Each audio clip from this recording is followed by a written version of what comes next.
Broadcast with DJ Fusion and Jon Judah. Syndicated worldwide to bring real black radio back to the masses. All right, everybody, 1 2 1 2. What's going on? You're now in tune to another session of the syndicated worldwide FuseBox Radio Broadcast with DJ Fusion and Jon Judah. Since 1998, whether it's on your FM dial, internet radio station, podcast, or website, we're up in the mix bringing you a slice of what we call 21st century black radio to the masses. A diverse mixture of old and new school music from all over the black diaspora, hip-hop, soul, funk, jazz, reggae, etc., as well as news, commentary, interviews, and all of that good stuff. You got myself on the mix and commentary and DJ Fusion. You got my brother on the side, Jon Judah, doing the same. What's going on there, Jon Judah? Yes, indeed. We are wide world. One love and much love to all. FuseBox Radio, just having a ball. What's the deal with you, Fusion? Doing pretty good. Just relaxing as much as one possibly can. It's been hectic even for the FuseBox Radio vibe as of late, but always happy to do the show, to bring you 3 hours of musical and mental stimulation, foot tapping, thoughts popping, all that good stuff. And trying to stay warm. Mom Nature is having a trip right now in the DC metro area. Had snow this past week. It's kind of cold, and April's right around the bend, so I'm looking forward to putting away this winter coat personally, but that's just me. But it's all good, can't complain too tough. I'm always happy for our listeners and our broadcast partners that give us the extra listeners that we currently have. Check out all of our wonderful broadcast partners at the syndicated FuseBox Radio link on our official blog, blackradiosback.com. It's been a bit quiet on the post of blackradiosback.com because there's going to be a big revamping happening in the next month or so in terms of content and stuff like that, so definitely stay tuned. But y'all know over there can always get the FuseBox Radio show direct on the web. And let me see here. And also, as always, you can reach the FuseBox Radio Broadcast weekly episodes on demand at any time via iTunes, Zune, Flycast, or TuneIn Radio.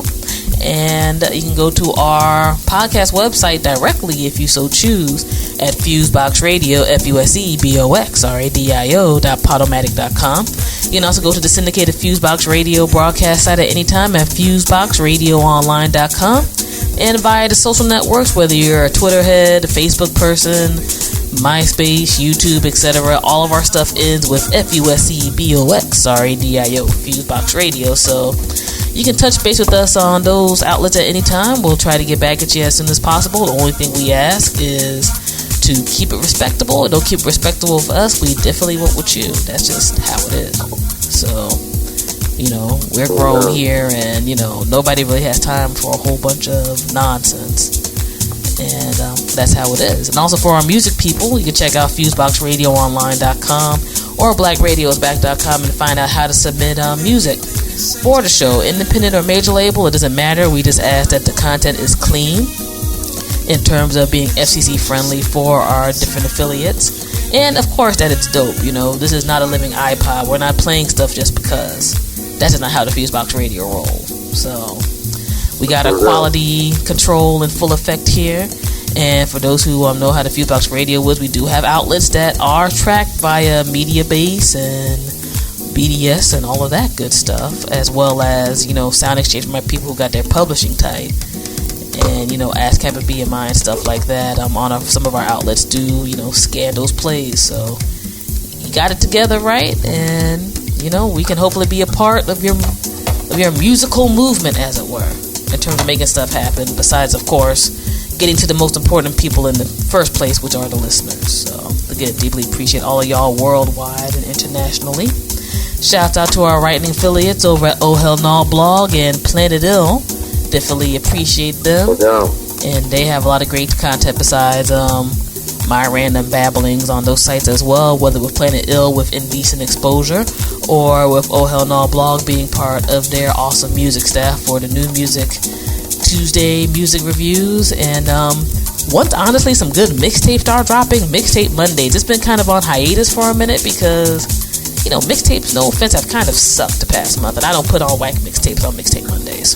So if you got a hot mixtape, hit up the blackradioisback.com or FuseBox Radio website. Let me know, and we can get that back in motion. I'm just not beat to write about whack stuff. Sorry, it doesn't work.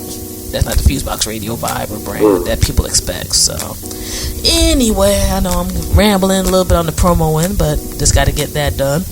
Shout out to our people over at DC Fit Week. And go to dcfitweek.com. We were one of the sponsors of that great week of events for people's physical, mental, and financial health in the DC metro area. They still got a lot of great free trial coupons and discounts and stuff like that, and all that type of thing, and some good articles. So big ups to all of them. That was pretty much why people were kind of incognito, as it were, the past week running around to those events. And the month of April, man, the FuseBox Radio is going to be damn near everywhere. I know both Judah and I are going to be hitting up Jersey at different times.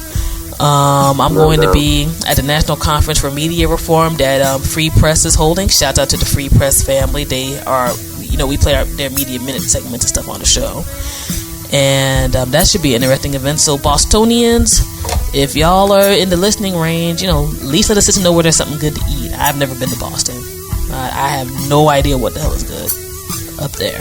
So, I need more than cheers and, accents you see in movies and stuff like that. So, let me know. Let me know where the Negroes are in Boston. No, but anyway. Well, actually, yeah, but no. But anyway. Let me see here. Going to be in Baltimore the weekend after for Startup Weekend. All my business-minded people might want to definitely check that out, startupweekend.org. And then in DC on the 23rd, the folks of Lipstick Revolt and DC Rap are going to be having an event in DC. It's going to be over 12 hours of different female DJs, MCs, dancers, and all other types of good stuff performing and doing their thing, and it will be for free over at the Wonderland Ballroom. So, I'm going to be getting the spin on over there. And there might be something at the end of the month, maybe. Don't know, but the FuseBox Radio will be in full effect somewhere, someplace, sometime. So, people who are like, y'all ain't really been traveling lately. Yeah, well, April and maybe June are about to be a B blank CH on the travel end. So, hopefully, because again, we're FCC regulated, I can't say the word, especially the way I would like to, but it's all good.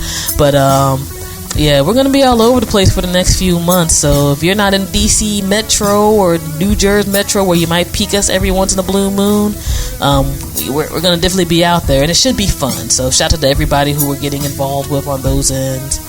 And, if you want us to DJ at an event or run our mouth at a panel or whatever else, hit up the FuseBox Radio online or blackradioisback.com site and the contact information.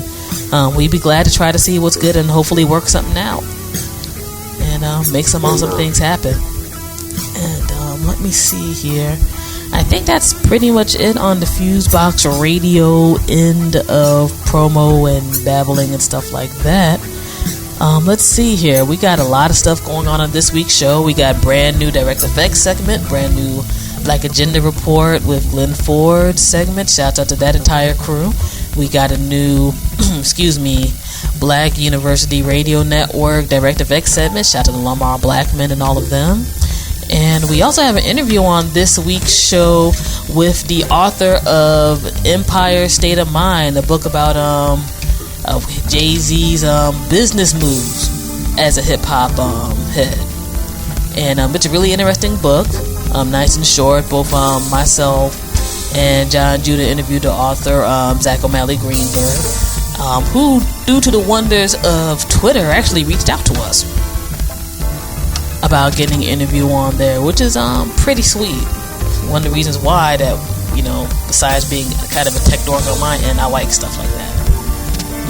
I'm like, if you can see me babbling and still want to get an interview on the radio show, that's a thumbs up, because you kind of see where I stand real quick on a whole bunch of business. But Empire State of Mind is a rather good book. It literally, I think, just dropped about a week ago at the bookstores and stuff like that. And for my people who want to look at the hip-hop entrepreneurial end of things, regardless of how you may feel about Jay-Z's other moves, as of late, dude has his business together.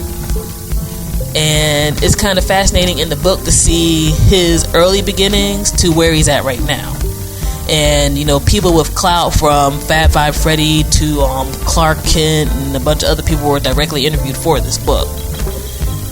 So it's you know, it's interesting on a business end and the music end, and we get into some info how the book was created and stuff like that with Zack. So should be fun. Definitely give that a listen. And of course, you know, the good mix of the old and new music. And yeah, I mean, we got a lot of special interviews lined up for the next few weeks. Kind of backlogged, actually. It's been a little crazy how Hermity Assistant has been in the studio. So definitely stay tuned for the wonderfulness on the radio show. On the news and commentary end, a few things. Not too much off the top of my head right now. First and foremost, on the international front, the scenario with Libya is really starting, to me, to look shady as hell. It didn't ever necessarily look like it was the most stable type of thing. And first and foremost, I'm not a Gaddafi apologist by any means, ways, or whatever else. But for this entire unilateral UN thing to all of a sudden go down in Libya, where there's a whole bunch of stuff going on in Africa and above, and there's no UN people going over there to help people out, talking about we need to fight for freedom and democracy and stuff, it does look a little bit hypocritical, if nothing else. And then as a broadcast time, they were saying that there's CIA, like the news said there's CIA agents over there with the rebels. The news said there's some CIA agents with the rebels. I saw it on CNN. That's not a surprise. Not surprising. I'm almost a little startled that it actually came out there, because if nothing else, on a PR level, that means the U.S. is already in deeper than they want to kind of try to say. Not like, oh, well, we're part of the UN, so, you know, we're helping out as part of this UN mission that we're going to bounce. But you got CIA agents there, though. And the history of the CIA in this country, much less overseas, isn't really that sweet. You know what I'm saying? It's not for, oh, look at these rebel guys, they need some help, we're just gonna help them out in a kind way, then bounce. You know? So it's looking a bit shady from President Obama's camp. And we'll only just see what happens as time goes by. End of the day, as I always say with any of these conflict situations, and I just hope not too many innocents get hurt in the crossfire, whatever the hell's going on.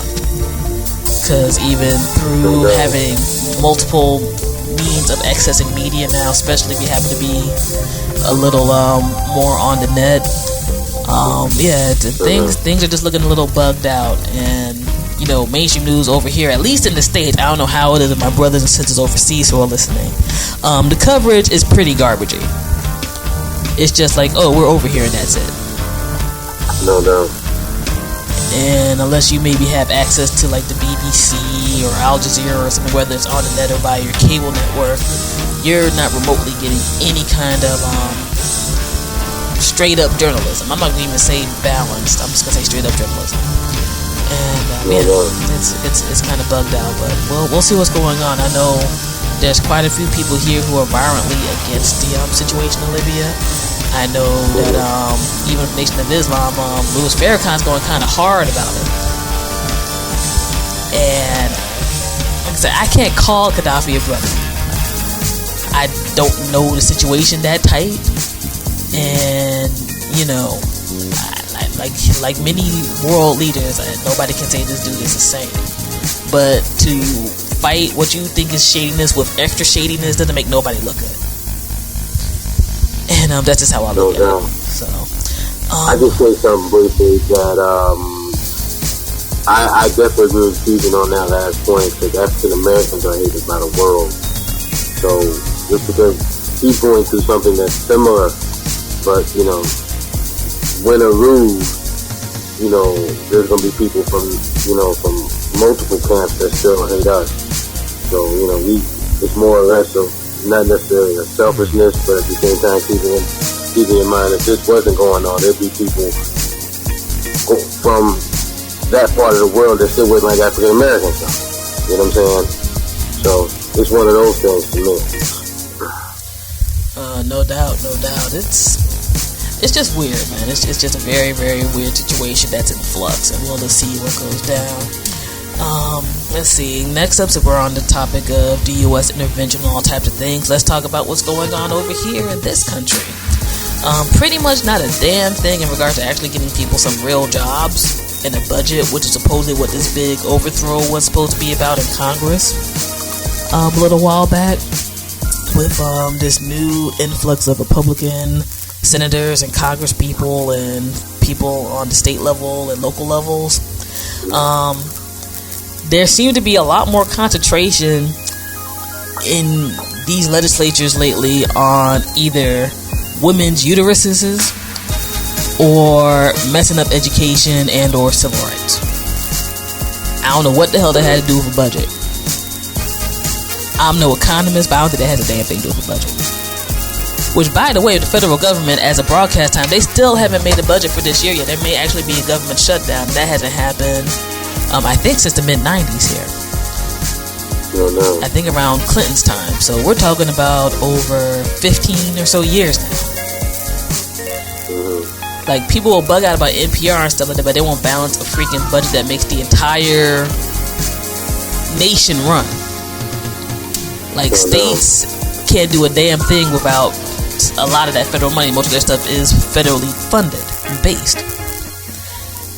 And to see people who are supposed to be about helping out Americans as a whole, like, nitpick over dumb-ish, I had to censor myself, luckily, because I was close to not censoring myself.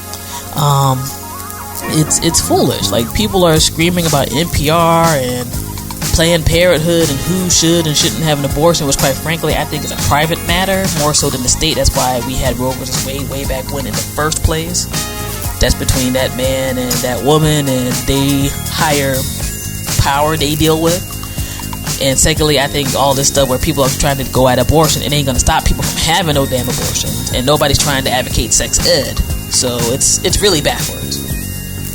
And then for those who want to care about lives when they're born, you know, you're cutting out stuff like Head Start and other programs that help out kids, or institutions that for people who might not have a whole lot of money to get care for those kids. Or, by the way, we don't want them reading certain books now because it messes with our ideology. But that's real history, but we want our kids to innovate against the rest of the world. You know, like, cats, like, I don't know what's going on. Like, some people may say that people are evil, some people may say they're deluded, some people may just be doing everything possible just to be like, we don't like Negroes in the White House, so we're just going to be contrary about everything. I don't know. All I know is that it's really stupid and it's counterproductive and nobody's being helped. And all these people who, you know, maybe because they have certain fears of change and all of that, are still trying to act like they're 40s loons who are in office, they're going to get a rude awakening when, you know, stuff gets worse. Gas is already high as hell. Employment situations, you know, are rugged everywhere, but especially rugged in certain places. I was just talking to Sky over at Skyhook Radio. Shouts out to her and our Ohio fam over at Oh Hell Nah blog. And, you know, she was telling me how rough it is around that way. And, you know, this is a sister who has mad qualifications and stuff like that. And it's like, you know, she was like, people can't get gigs at the Walmart no more because it's that critical. You know what I'm saying? And you have situations where you're like, your state should be concentrating on stuff like that, not taking away stuff from unions and nitpicking on small stuff, but y'all can't get a budget together. You know, you got places like Detroit that right now are talking about having 50 to 60 kids in a classroom at a time, which really isn't that conducive to learning, because they're talking about budget cuts and other type of stuff and closing down schools. And it just goes on and on and on. And I think this, as a human being, much less as a member of the hip-hop generation, that's going to have to deal with even more of the after effects of this crap in 15 to 20 years. People need to really look at this and take it serious, yo. It's not a game. It's not a game. Now, I'm sure most of us don't got no private school money, or maybe can't afford to homeschool right now. Who knows? In terms of, you know, getting your kid right. And just seeing a system fall apart is some nonsense. And we got to do a lot of stuff from talking to probably having to take it back to the streets again, quite frankly, because the only reason why half of this nonsense is even happening is there's a bunch of people who aren't doing a damn thing. Oh no. And power only reacts to power. And they even had to talk about stuff like this on the show, like with seriousness. Like, there are people who are still on that birther nonsense with President Obama, talking about he can't be president. He has to be from, like, I don't know. I'm waiting for a cat to say that he's from Mars or some nonsense now, because it's just getting retarded.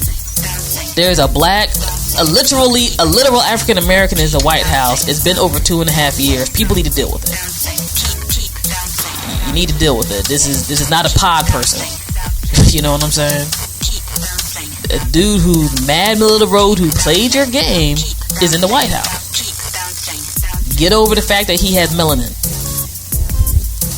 And his kids have melanin, his wife have melanin. They apparently seem to have more of a stable family life than some of these senators and congressmen who are talking all this crap in the first place and doing nothing. That's just me. I mean, the Palin family has more stereotypical stuff on them than the Obama family does. And you're hearing this from somebody who's not really ideologically with quite a few things that has happened lately. But when you have, like, people who are trying to run for 2012's presidential campaign, from Donald Trump, who's just a blowhard anyway, on down, trying to talk about, we don't know where he's from. What's up with his birth certificate? Really? Is this the issue we have right now? You know what I mean? Gas in the past 3 weeks has gone about 50 freaking cents. At least where we are in Maryland. At least where I'm in Maryland, I should say, more so than anything. Like, I know from driving around and doing my daily commute, every day the gas was creeping up price-wise. And people are still trying to nitpick on that. Like, I'm not saying that people got to be in love with homeboy or nothing like that, but if everybody's supposed to solve problems or try to solve problems by their own ideologies, solve some for real freaking problems. If you want to nitpick on that when stuff is a little more calm here.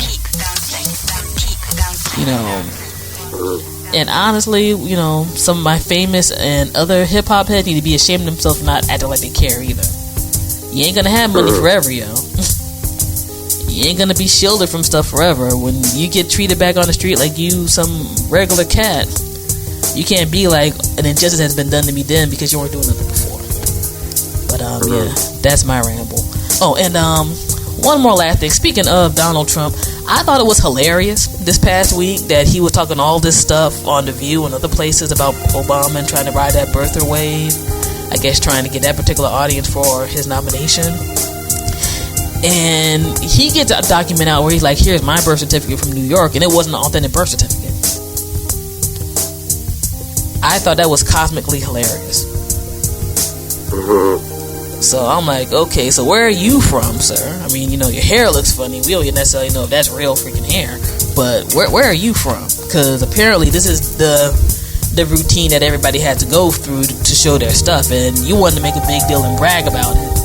And we're in the net age, so people research like, well, you didn't go to this particular place, so that's not your authentic birth certificate, okay?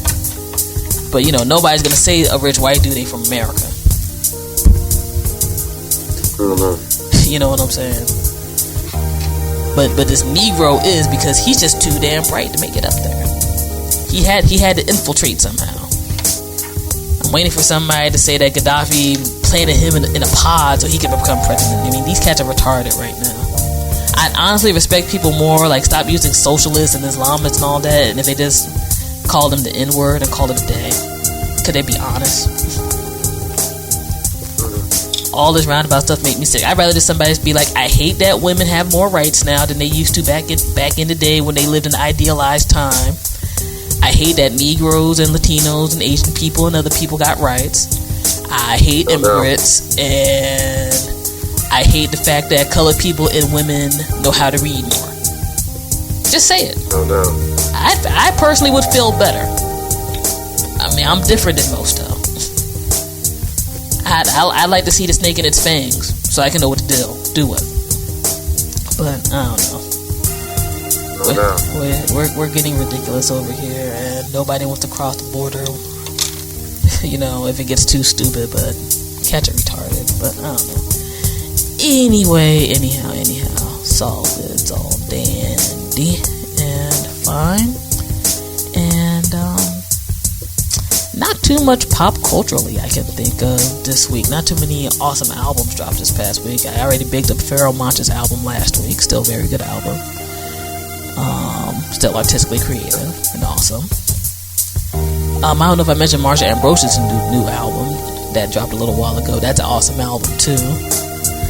She actually did she wrote Butterfly for Michael Jackson. She had a nice cover of that on her album. Kind of had a nice little boom bap to it. A little surprised it's not a single yet, but I'm sure it will be in the future. And I don't know, one more quick note.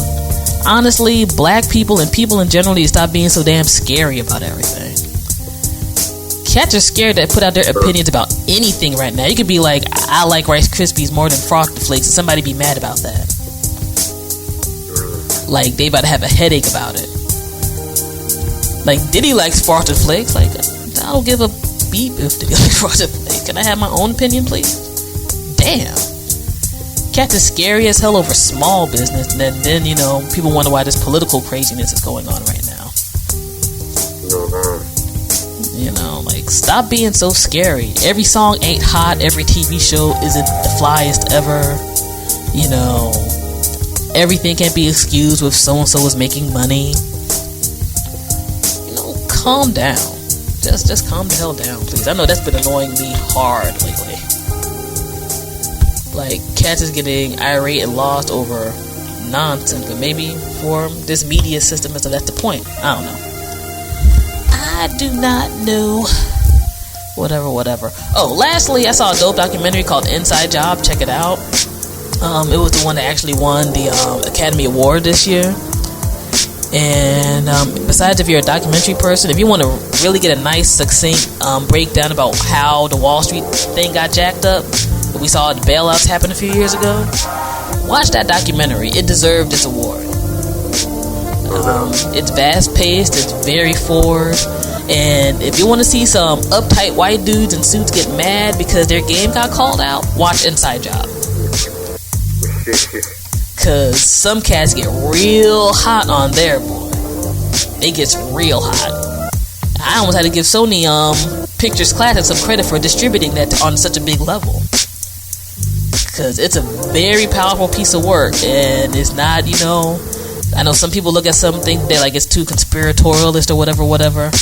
It's, you know, it's on some just the facts, ma'am type of stuff.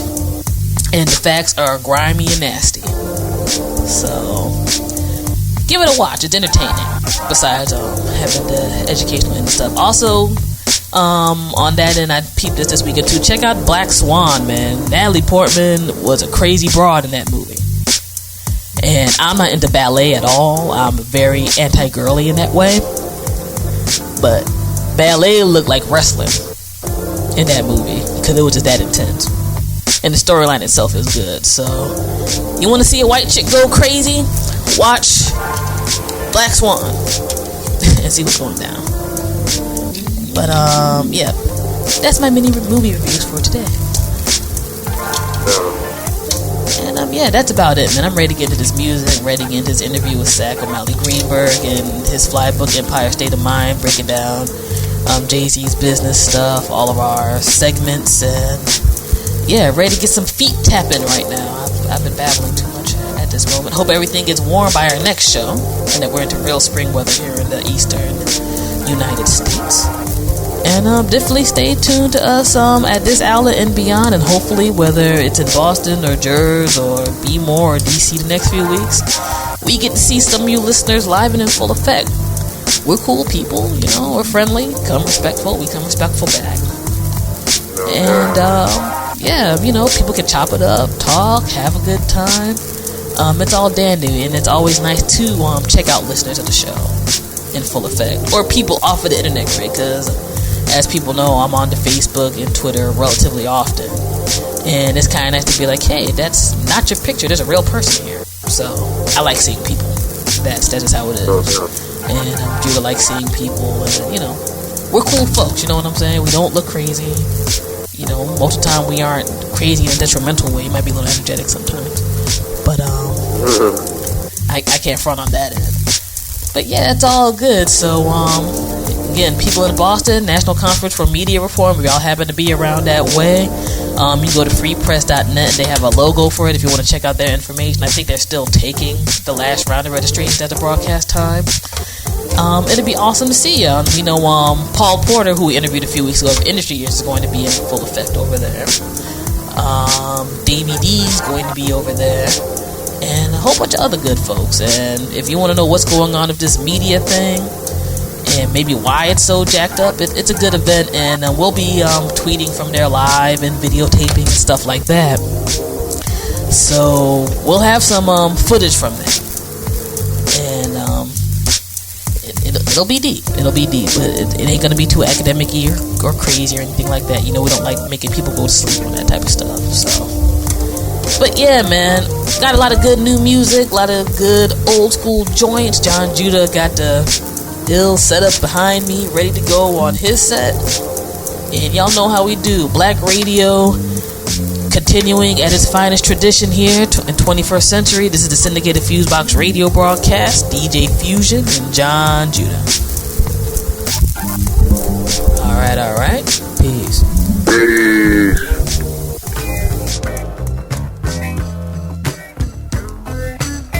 You are now listening to FuseBox Radio.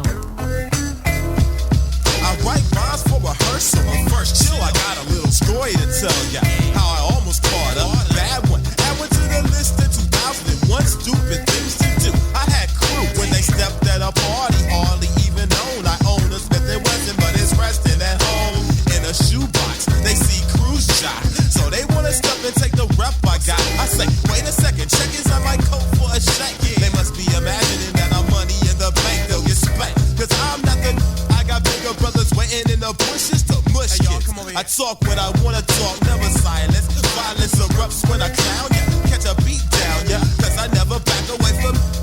Even if you got a pistol, I dare you pull the trigger. But that's suicide. Either you must die, or I must, so I must be. Cause I'm guilty of being in the wrong place at the wrong time. Coming at you in the wrong state of mind. I'm now in a hurry, a power and a flurry. A bullets come speeding by, I needn't die. I gotta make tracks and take back my words. I eat them, cause everybody knows I didn't beat them. Being in the wrong place at the wrong time. At the wrong time. Being in the wrong place at the wrong time. Being in the wrong place at the wrong time. Being in the wrong place at the wrong time. I'm out on the town, I don't frown at people cause they tend to get offended, and then the heat will be on my.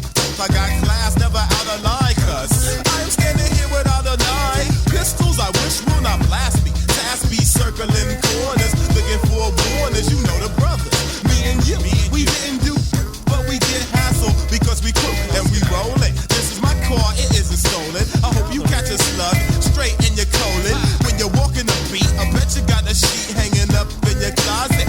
This lost, but there's two laws to follow, you know. There's laws of the city and the laws of the ghetto. I go to clubs with a smile on my face, just in case looking wanna wild in the place. Cause of jealousy, well it's me, only me. Walking and popping that's who the phonies be. Keep it one night and you'll see it, it's quite clear. Since we all know now, that's why we're never in the wrong place at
right now it's the legendary DJ Marley Marl. You're on the FuseBox. You know how we get down. Roots, reality, and culture. Yeah, the whole world I cry for. No long time we have it in Jamaica, but some guy hide it like treasure. Anyway, discover my bond together with them say them want. Where them say them want. Roots, reality, or culture. Long time we have it, but the world does ask of it. Roots, reality, and culture. It is up to us to educate all the youngster. Amen, so let it be Heavenly Father. Rule heaven and earth, rule it entire. But truths and right, every man should desire. The way out the poor live, we admire. We defend the poor rights, we now retire. From a little and a go, me know people are suffer. All them a work, poor people no see better. Poor people work while the richer get richer. Economic get a blow, so them the value we dollar. Every day we get up, cost a living get higher. Them raise up the rice, chicken back and the flour. Gotta guide me every minute, every hour. So roots, reality, our culture. Long time we have it, but the world just asks of it. Roots, reality, and culture. Enough things we talk where we see in the future. Black man a time for no all thing proper. Stop fight for PMP and stop fight for labor. Pull on the fist so no fit take down the finger. Stop bark the lead do no fit stop fire the copper. Stop shoot down your black sister and your black brother. A time for we vote for the Almighty Father. Him a guide we every minute every hour. Upon the darkest road and through the darkest tower. Enough time me hungry and drink some water. Go to me bed and me said for me prayer. And give thanks and praise in me life every hour. So roots, reality, or culture. Long time we have it and the world does a cry for faith. Roots, reality, and culture. It is up to us to educate all the youngster. Mankind stop live like some beast and some creature. Every day you no get up a chat, boy you a gangster. And we get mob, you a original mobster. Kill Malcolm X and them kill Martin Luther. Kill Bob Marley and them kill Jacob Miller. Them kill Peter Touch, Freya and kill Doctor. One solution is the Almighty Father. Every day them get up a fight for world power. Make them missile and a plan when fi fire. When them wreck earth, them make rocket fi leave ya. Them and them wife, them son and them daughter. That now go work in at the sight of the Father. Hit them with lightning, brimstone and fire. Showers of rain, earthquake and volcano. None of them no believe in a God the creator. So roots, reality, and culture. Long time we have it, who no shoulda come ask of it. Roots, reality, and culture. It is up to us to educate all the youngster. Amen, so let it be Heavenly Father. Rule heaven and earth, you rule it entire. But truths and right, every man should desire. The way all the poor live, me I admire. We defend the poor rights, we now retire. From a little and a go, me know people are suffer. All them a work, poor people no see better. The poor people work while the richer get richer. Economy get a blow, said them the value we dollar. Every day we get up, cause a living get higher. Them raise up the rice, chicken back and the flour. Gotta guide we every minute, every hour. On the darkest road and through the darkest tower. Enough time me hungry and drink some water. Go to me bed and me say for me prayer. And give thanks and praise to me life every hour. One solution is the Almighty Father, but now listening to FuseBox Radio with DJ Fusion.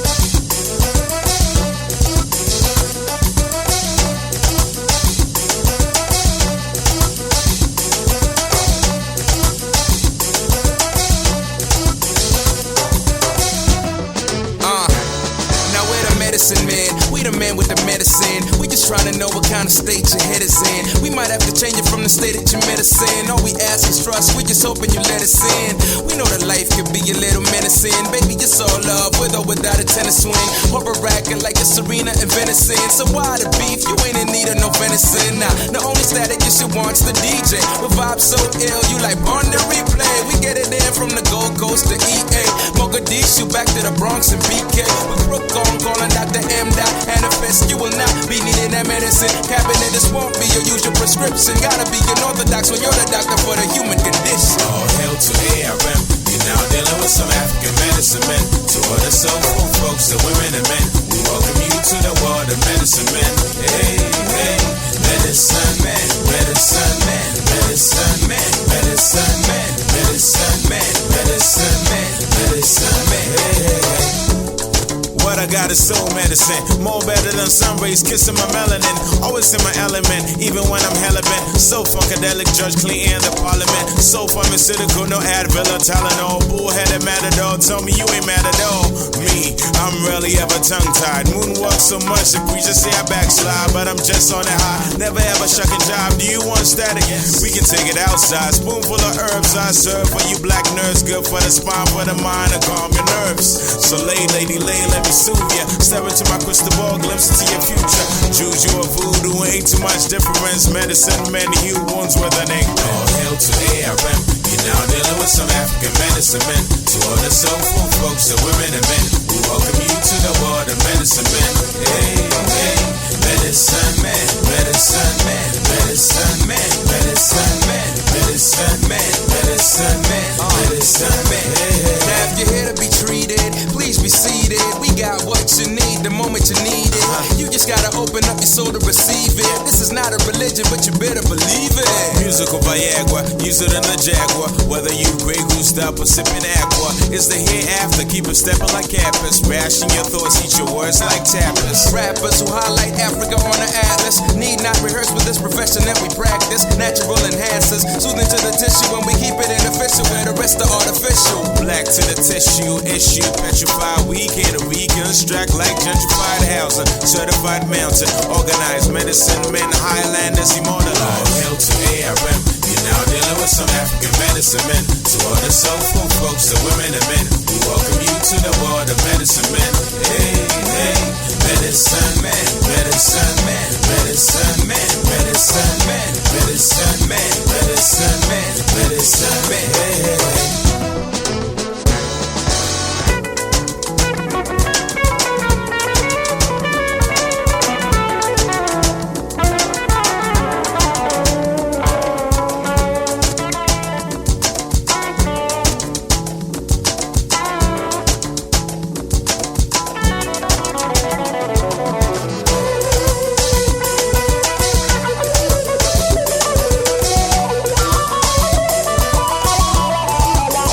What's the deal? It's MC Light. You're checking out the FuseBox, bringing the best of hip-hop and R&B from all over.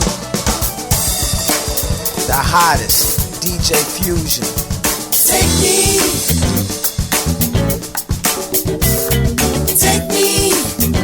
to the roof. Take me to the roof, let's have some fun. It's time to party. Time to party. Everybody come on. Everybody come on.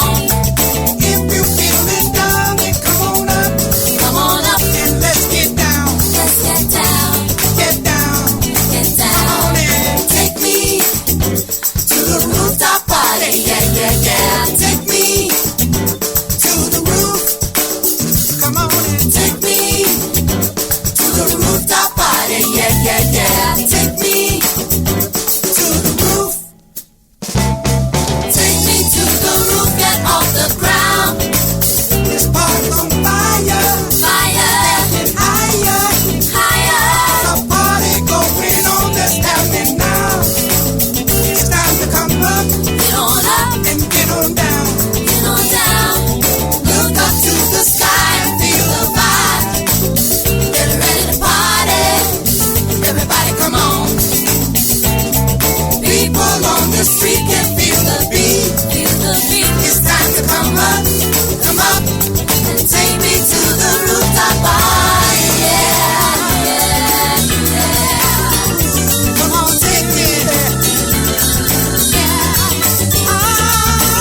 smoking. Take me to the rooftop party, yeah. Take me to the roof. Right here on the FuseBox Radio. DJ Fusion. Yeah.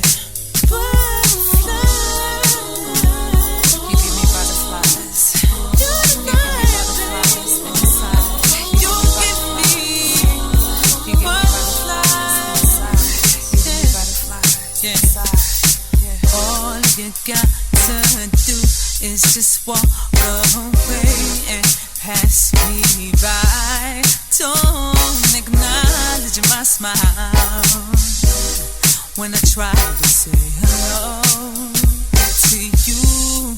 Yeah, and all you got to do is not answer my call when I'm trying to get through. Keep me wondering why. Well, Lord, can do beside. I just wanna touch. I just wanna touch and kiss. And I wish that I could be with you tonight. You give me, 'cause you give me butterflies inside. All I got to say is that I must be dreaming, can't be real. You're not here with me. See, but I can feel you near to me, baby. I can press you, let you taste us, just so blissful. Listen, I will give you anything. Just make my dreams come true.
Hey, this is DJ Logic. You're now listening to the FuseBox, bringing the best of hip-hop and soul music, news and commentary from all over. The corporate news media greeted new census data detailing the drastic and general decline of black populations in center cities, as if the phenomenon were somehow a vindication of the American dream, a cause for celebration. The dramatic increase in the movement of African Americans back to the South, which actually began decades ago, is held up as proof positive that America's racial conflicts will soon be a thing of the past. Newsrooms seem filled with jubilation that the nation's cities will soon be liberated from 2 generations of concentrated black presence. Underlying the upbeat news coverage is the assumption that a diffusion of blacks is, by definition, a good thing for the nation as a whole and for black people themselves. It also assumes, against all relevant evidence, that this mass movement of black people from New York City, Chicago, Philadelphia, Los Angeles, Detroit, Oakland, and so many other cities is totally voluntary, that economic pushout has played no major role in emptying the cities of blacks and sending hundreds of thousands down to Dixie.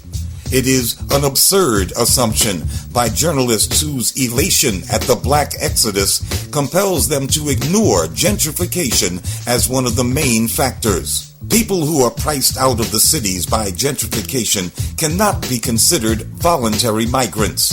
Gentrification has become an overarching fact of black urban existence, making life less tenable every day, especially in New York.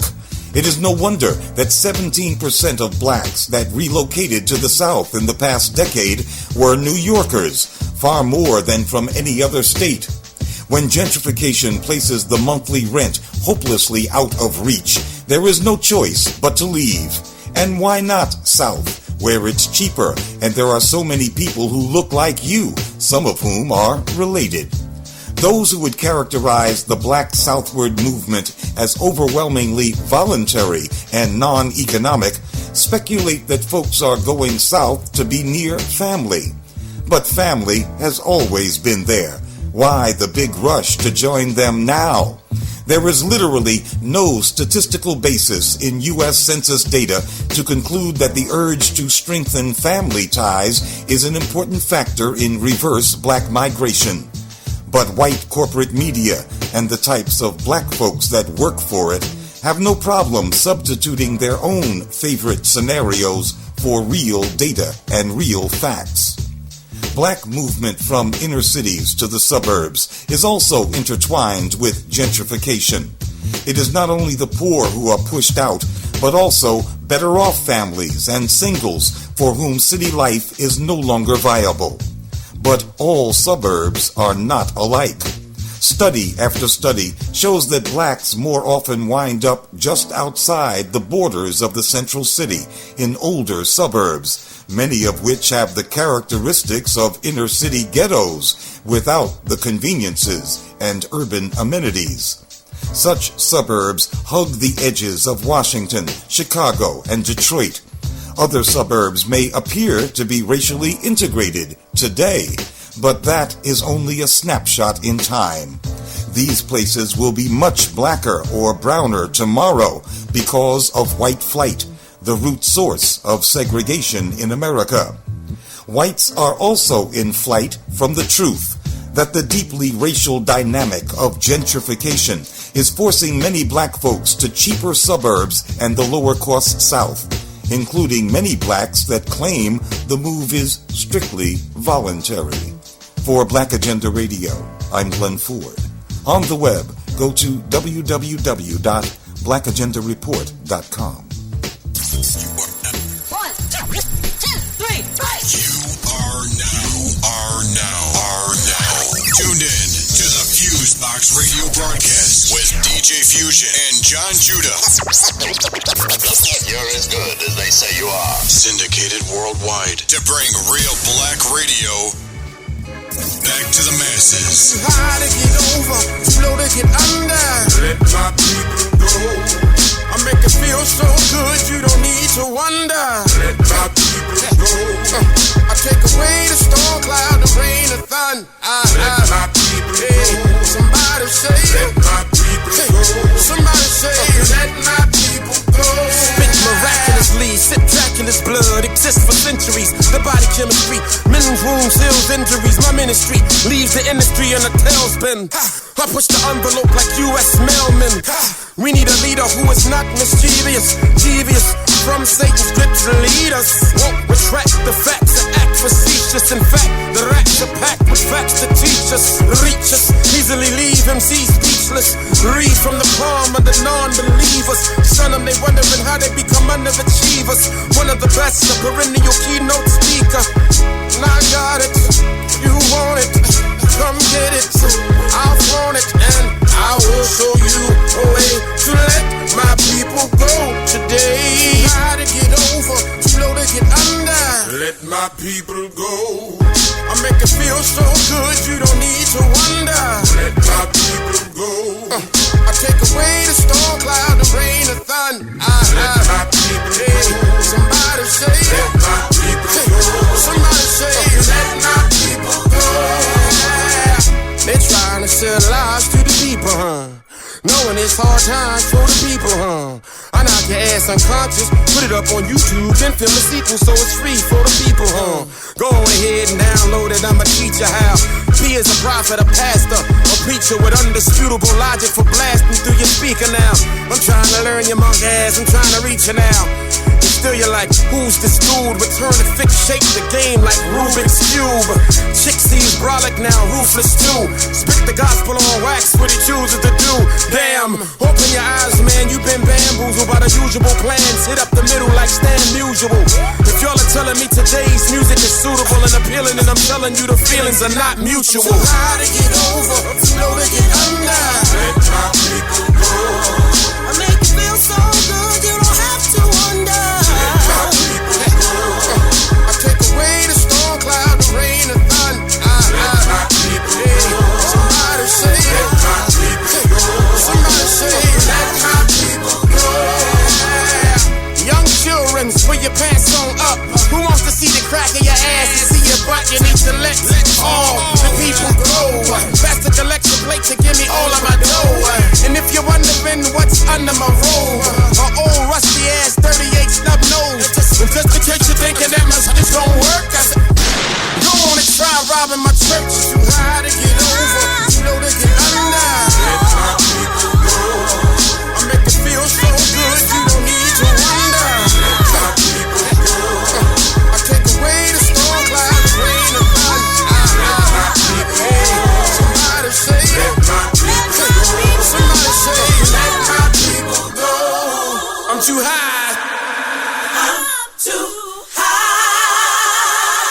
I'm too low. I'm too low. I make it feel so good, you don't need to wonder. Let my people go.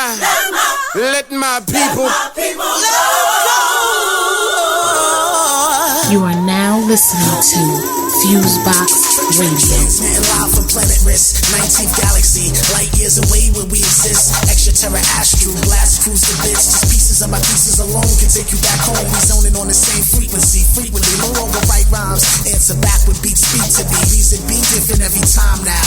Critically acclaimed with fame for these divine sounds. Calm down, there's much more where that came from. Move around the global, still touched by that same sun. Channeling the healing energy, connections to symmetry. Join forces to bring change to the same thing tremendously. Endlessly we search for love and peace, only to meet the obstacles dropped through by the beast. You can never ever cease what's meant to be. Eventually his mind shine for centuries, blended with the future beats. Calling in the energy of peace and prosperity. We channeling, zero pressure increases the measure. We channeling, calling in the energy of love and greatness. We channeling, everything shall manifest, just be patient.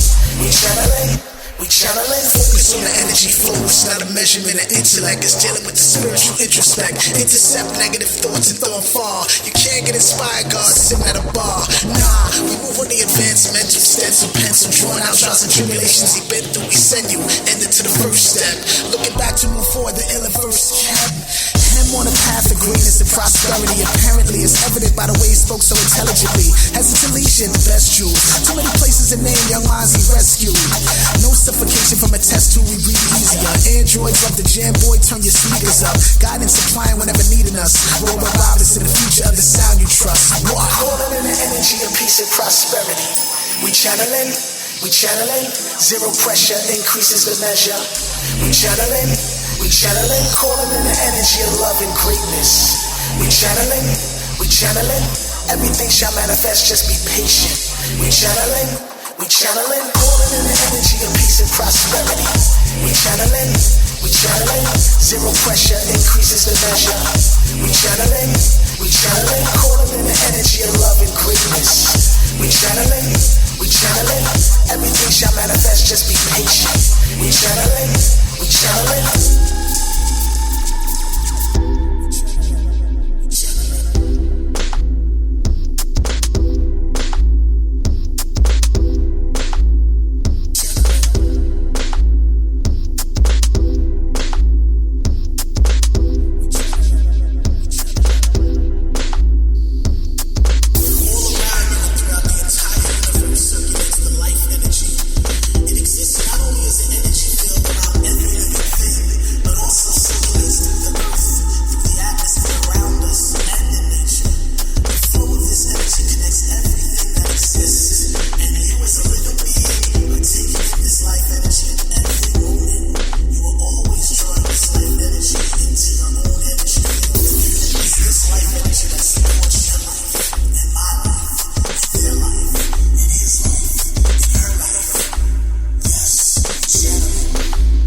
Welcome to Media Minutes. I'm Stevie Converse. And I'm Candace Clement. And I'm Megan Tatey. AT&T has made a surprising deal to acquire T-Mobile for $39 billion. AT&T CEO Randall Stephenson brushed off notions of creating a duopoly, saying the industry will continue to be a fiercely competitive market. But many analysts say the combination of the second and fourth largest wireless providers in the United States would further consolidate a market already ravaged by mergers. And consolidation is usually bad news for consumers. Matt Wood is Associate Director of Media Access Project, a nonprofit public interest law firm. We've kind of seen a relatively steady slide towards fewer and fewer competitors over the last decade. You look at these annual reports that the FCC, the Federal Communications Commission, does about the state of competition in the wireless market. And they used to be able to say there are at least 7 nationwide competitors, and then it's 6, and then it's 5. You know, people like when Sprint acquired Nextel, and that took out a whole competitor. If AT&T devours T-Mobile, we'll be down to 3 national competitors: AT&T, Verizon, and Sprint. AT&T and Verizon will control 80% of the wireless market. Is that market competitive enough to keep prices low and service choices abundant? Wood says no. There is some competition in some markets, but they are able to look at each other and not really compete on price terms, not really compete on service conditions and on things like early termination fees or text message pricing or any number of other places in which they take a little bit more out of your pocket. Because T-Mobile doesn't have access to the iPhone or other popular devices, it uses creative pricing to attract customers and keep market prices from skyrocketing. The loss of that sort of competitive pricing carrier, that will be a big loss, and that will take away what we see as a natural restriction on AT&T and Verizon's ability to jack their prices up. AT&T Stephenson also touted the deal for creating efficiencies that will save money as the two companies share assets. Efficiencies are often talked about in merger proposals to shareholders, and what efficiencies mean to us is job losses and cutting back on the investment and on the workforce that these companies need to employ in order to provide service. So this is not a job creator. For more information, go to mediaaccess.org.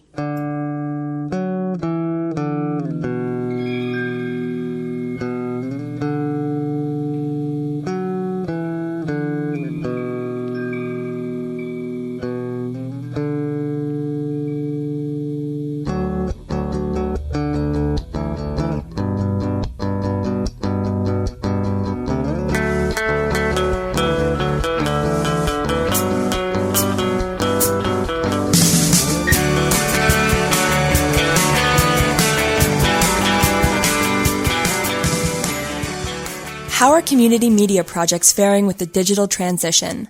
Are community media centers using open source technologies to produce local news and entertainment? How can local collaborations create a vibrant community media center?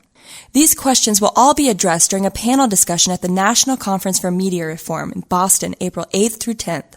The conference is bringing together thousands of people who want to change our media system.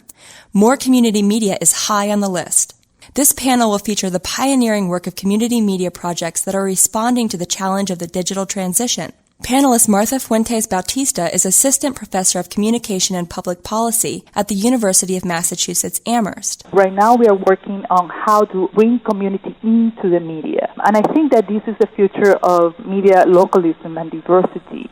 Hundreds of other speakers will address a wide range of issues, from the intersections of social justice and the media to protecting free speech online. Fuentes Bautista says the conference has a dramatic impact on the movement to create better media. I think I have attended every National Conference Media Reform since 2003, and every time I have participated in one of them, I see the discussion on these issues advancing, and we have found really new grounds to rethink media policy. As Fuentes Bautista prepares for her own panel, she said she's also gearing up for the energy the conference builds. What fascinates me about this conference is that actually bring together activists, media makers, academics, policymakers in a way that is unique. Let's see how much we can do. The National Conference for Media Reform is April 8th through 10th at the Boston Seaport. To check out Fuentes Bautista's panel, the entire program, and register for the event, visit freepress.net.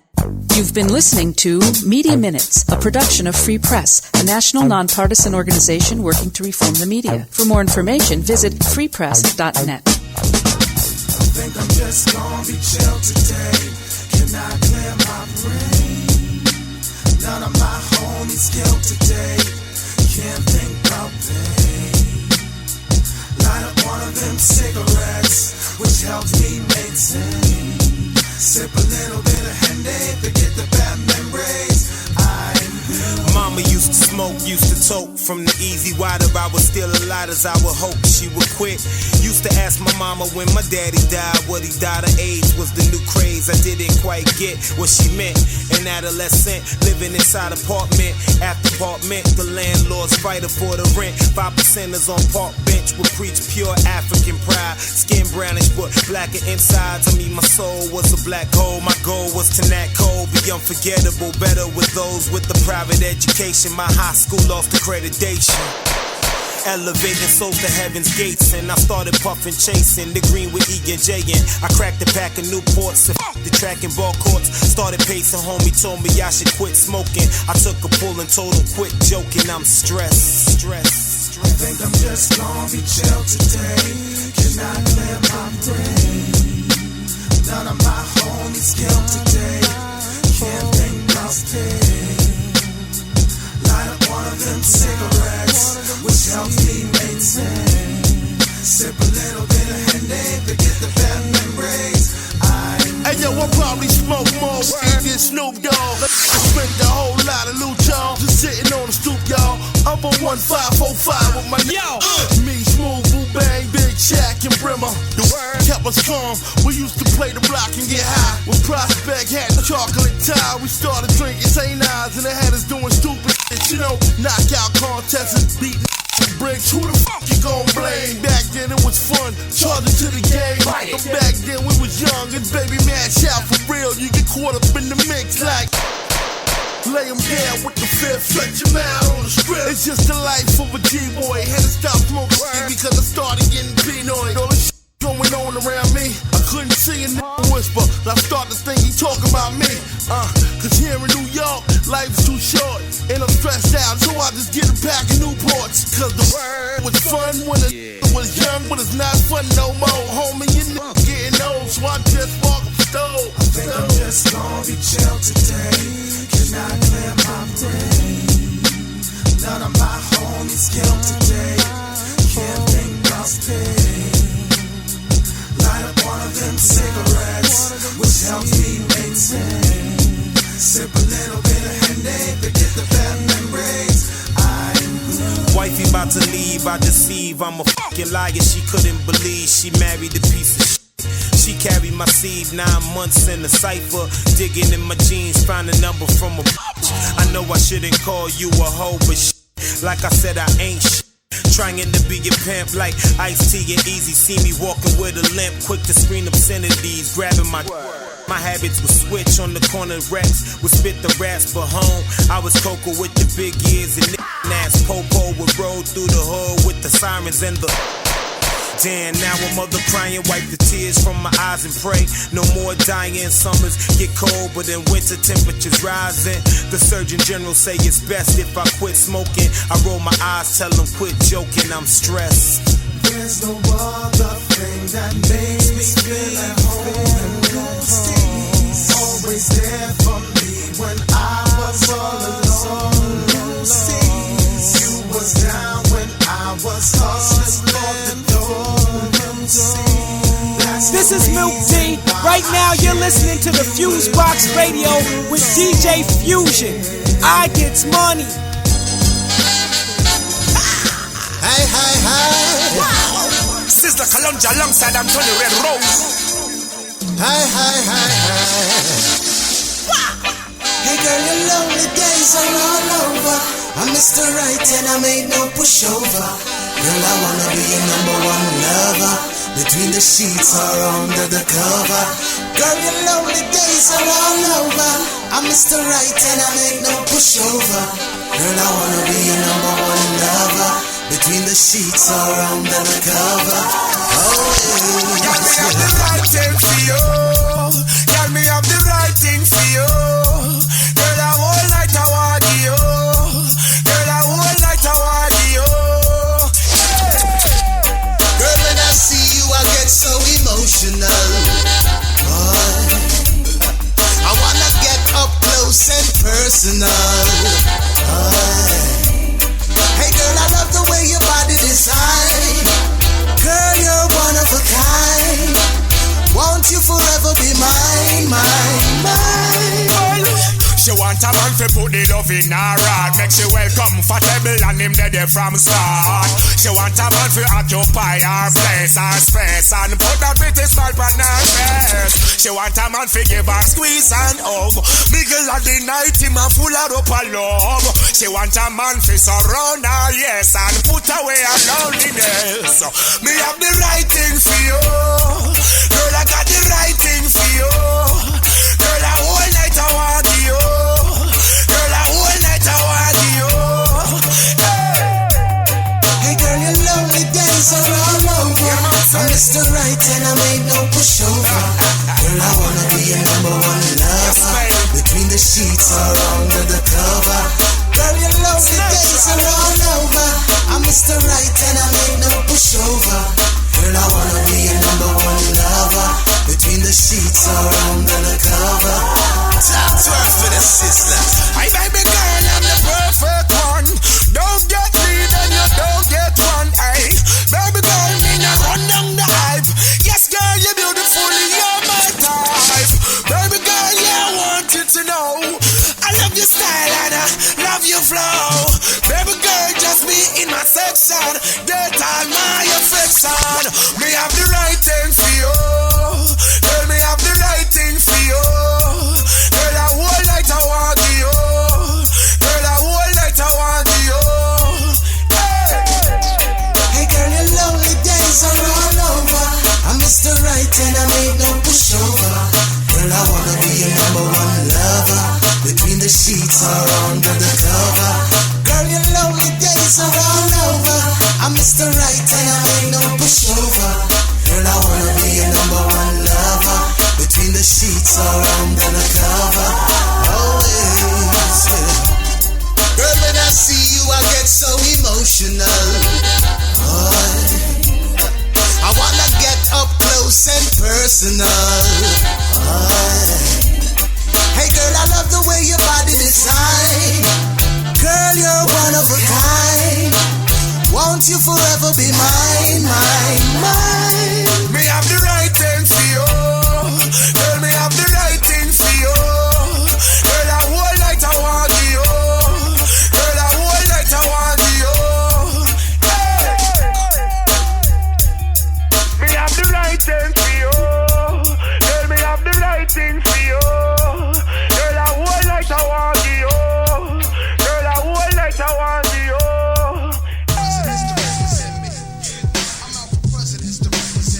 You're now listening to FuseBox Radio with DJ Fusion. We'll always spit that wonder rhyme clip. Me and my conglomerate shall remain anonymous. Caught up in the finest clique. Live out my dreams until my heart give out and roll with grave. You know exactly what this is about, what y'all mean. Handling since a teen, I dish out like the point guard off your favorite team. Without doubt, my life ain't rosy, but I roll with it. My mind was fine till the dough hit it and told me that the mo did it. And now it's kosher, things are so acidic. I blow a digit on the diamond in a minute, but no chickens. Watch how I'm walking, cause even the thoroughest brothers be knocking, trying to strike a bargain, hoping that they might get parted. Things I'm involved with got me pins and needles. And my cerebral bees, the wickedest evil thoughts that the sport to feed you. Beat back in the game so deep, things can catch ya. Freeze off my kneecap, can y'all believe that? Got the city drinking crystals, we up the feet. Players going broke, trying to keep up with me. My rise to riches, surprise the chickens, think harder. You know this brother, Jay-Z, Sean Carter, G.S. Stuck, Tree-S Stuck. Watch me shine like a brightly begat stuff. All rhymers forget it like Alzheimer's. Small timers, I said it, I'm addressing all drama. Talk to me.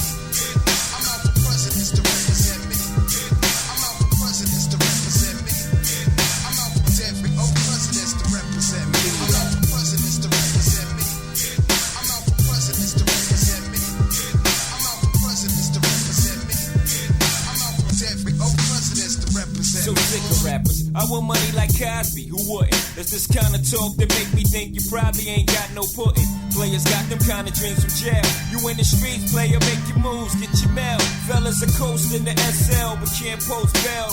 Roast the L, but scared to throw your toes swell. I'm here to tell fellas it ain't on swell. It's heaven, then it's hell, fella. One day you're cruising in the 7, next day you're sweating, forgetting your lies. Alibis ain't matching up, nonsense catching up. Here with the Rico, they repo your beat your code. Everything was all good just a week ago.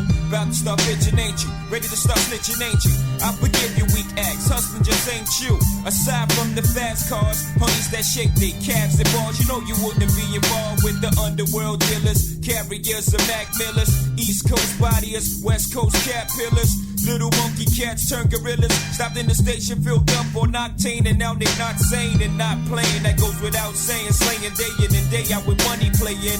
Then they play you out, trying to escape my own mind, lurking the enemy, representing infinities with presidencies, you know. Every old president's to represent me. Every old president's to represent me. Every old president's to represent me. Every old president's to represent me. I'm out for presidents to represent me. I'm out for presidents to represent me. I'm out for presidents to represent me. I'm out for presidents to represent me. I'm out for presidents to represent me.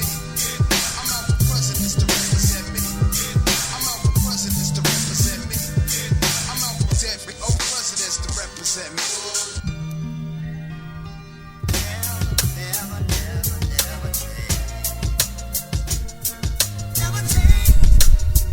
Alright everybody, 1 2 1 2, what's going on? You're now in tune to the syndicated worldwide FuseBox Radio Broadcast with DJ Fusion Jon Judah. Since 1998, whether it's on your FM dial, internet radio station, podcast, or website, we're up in the mix bringing you a slice of what we call 21st century black radio, a mix of old and new school music along with news, commentary, and interviews. And y'all know how we do with our interviews. We don't interview slackers or people who aren't, doing something that's important, whether it's on the written end, musically, in the community, etc.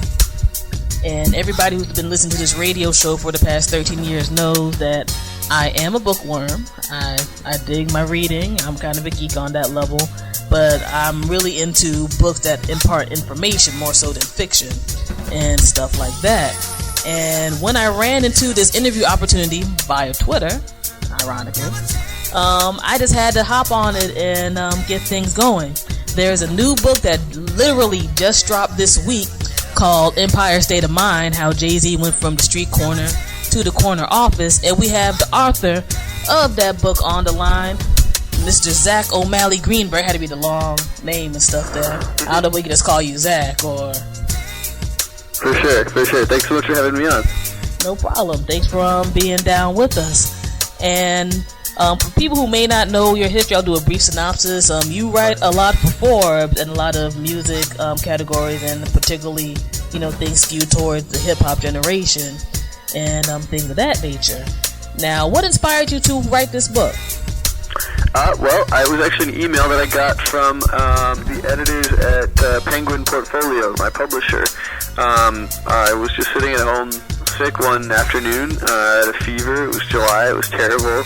And I saw this email, and it said something like, book project opportunity. And I thought, man, that sounds like some kind of spam. But I opened it anyway, and sure enough, it was an offer to write a book about Jay-Z. Well, there were a few more steps before it finally got to the point where it was finalized, but that was kind of how it all came about, and certainly not an opportunity that I would want to decline. All right, no doubt.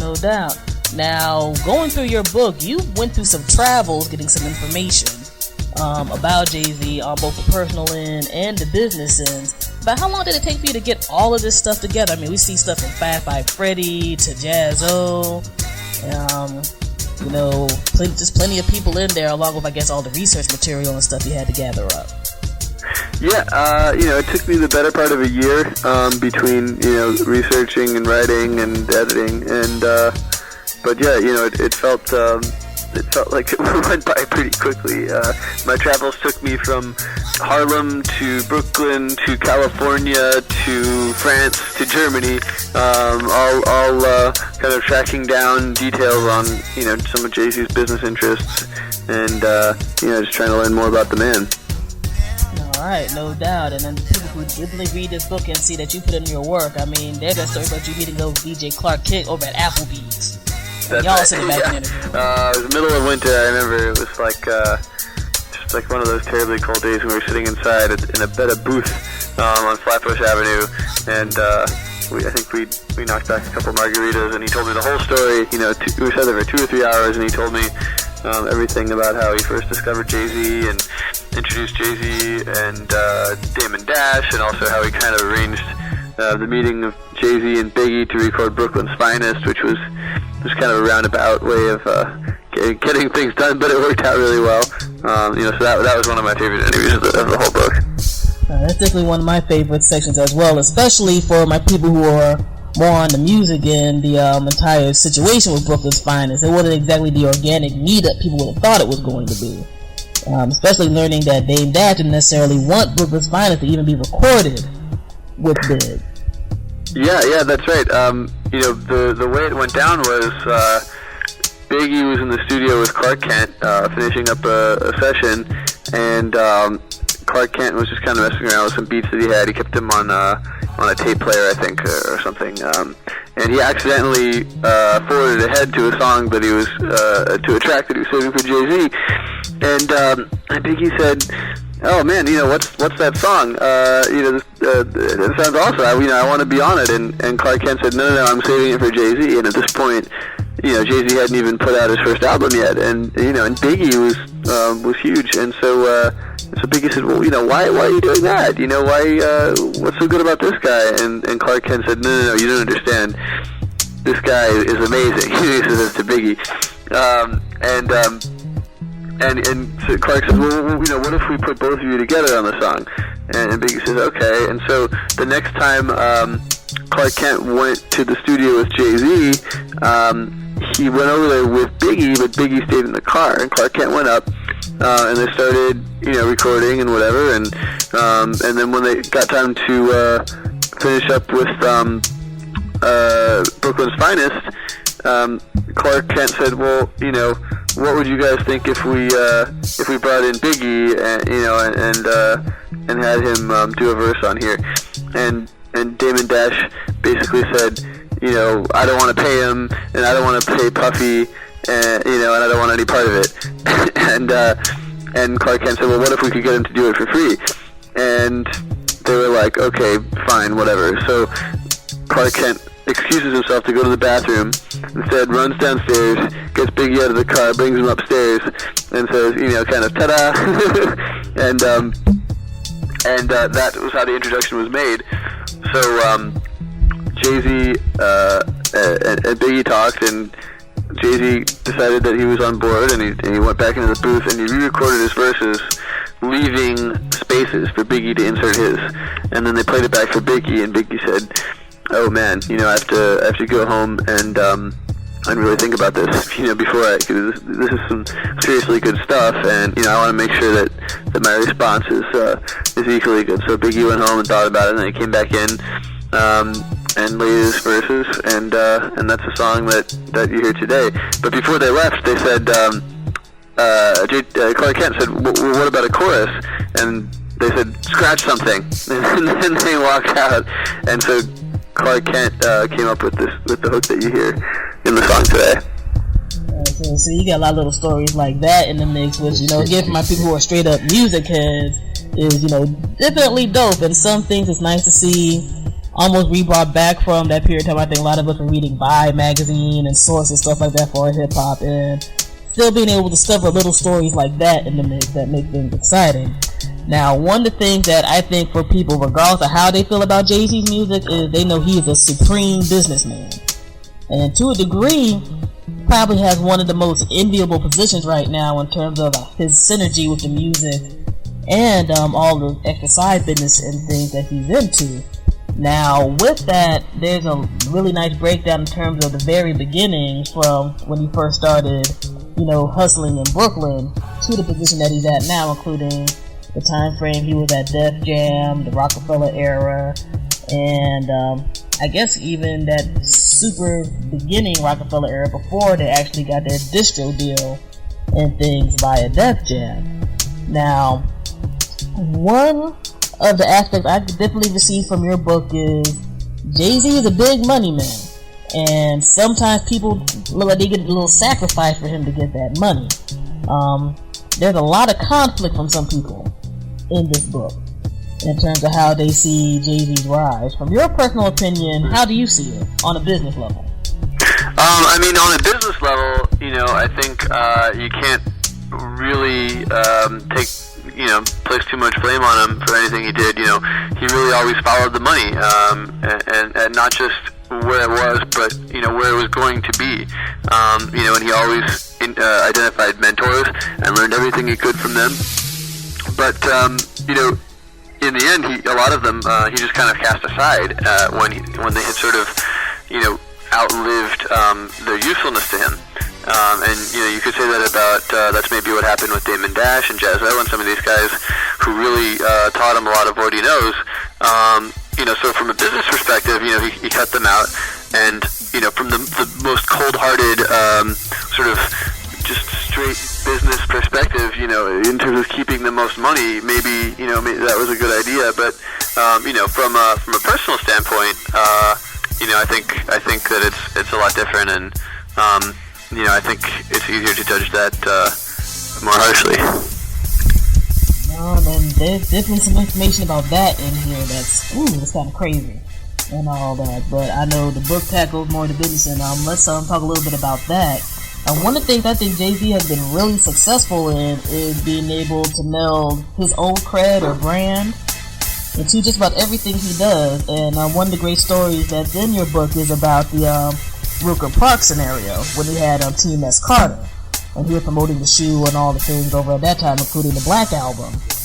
And while on the business end it looked like everything went great, I kind of found it interesting that on a personal level he was kind of hurt because he didn't win the Rooker tournament with his team. Like on a business level, you're like, yo, you killed it. You had New York sweating all the stuff that you were dropping, but on this one level, you're like, I didn't win all the way, and that seems like what's tends to be the heart of Jay-Z in general, is that he's just very driven. Yeah, that's right, and it's like he says in the song, "I will not lose ever." But I think a lot of it with Jay-Z is not just about winning; it's about not losing. It seems that it's not I will always win. It's I will not lose ever. He's just I think he's like all of us are. I think he's afraid of defeat. And the reason why the Rooker Park thing didn't work out, it really wasn't his fault. The blackout happened the night of the final game was supposed to be played, and then Jay-Z ended up having to make a choice between, do I stay for the rescheduled game, and sort of get all my ringers to come in. They had LeBron was going to play, and Shaquille O'Neal was in town to play. They already had Tracy McGrady, Sebastian Telfair, Jamal Crawford, some other guys. But Jay-Z was the one who was going to make the phone calls to make all of that happen again. And on the other hand, he he had a vacation to the south of France with Beyonce scheduled the day after, the game that was supposed to be played that was delayed by the blackout. So he was faced with this choice. Do I show up and make this happen, or do I go to the south of France and hang out with Beyonce? I mean, I think I would have chosen the latter, but that's what he ended up choosing. And I think what's really interesting is that when he came back, he put the kibosh on this documentary that Fab by Freddy had been filming about the Record Park run. That was really going to be a feature-length film, and Fab had plans to have it run the festivals and such, and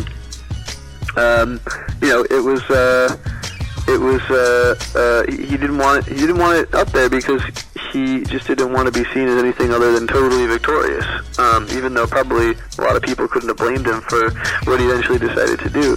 So I think it really says a lot about his desire to win and his desire to be perceived a certain way, and in the end, I think a lot of people don't know about a lot of his failures, and maybe I think that's something that's important, though, to know that people who are successful have their share of failures, and there are a few of them in the book. Yes, that's definitely true as well, and one of them, which I kind of personally feel was a mixed bag, was his tenure as a president of Def Jam.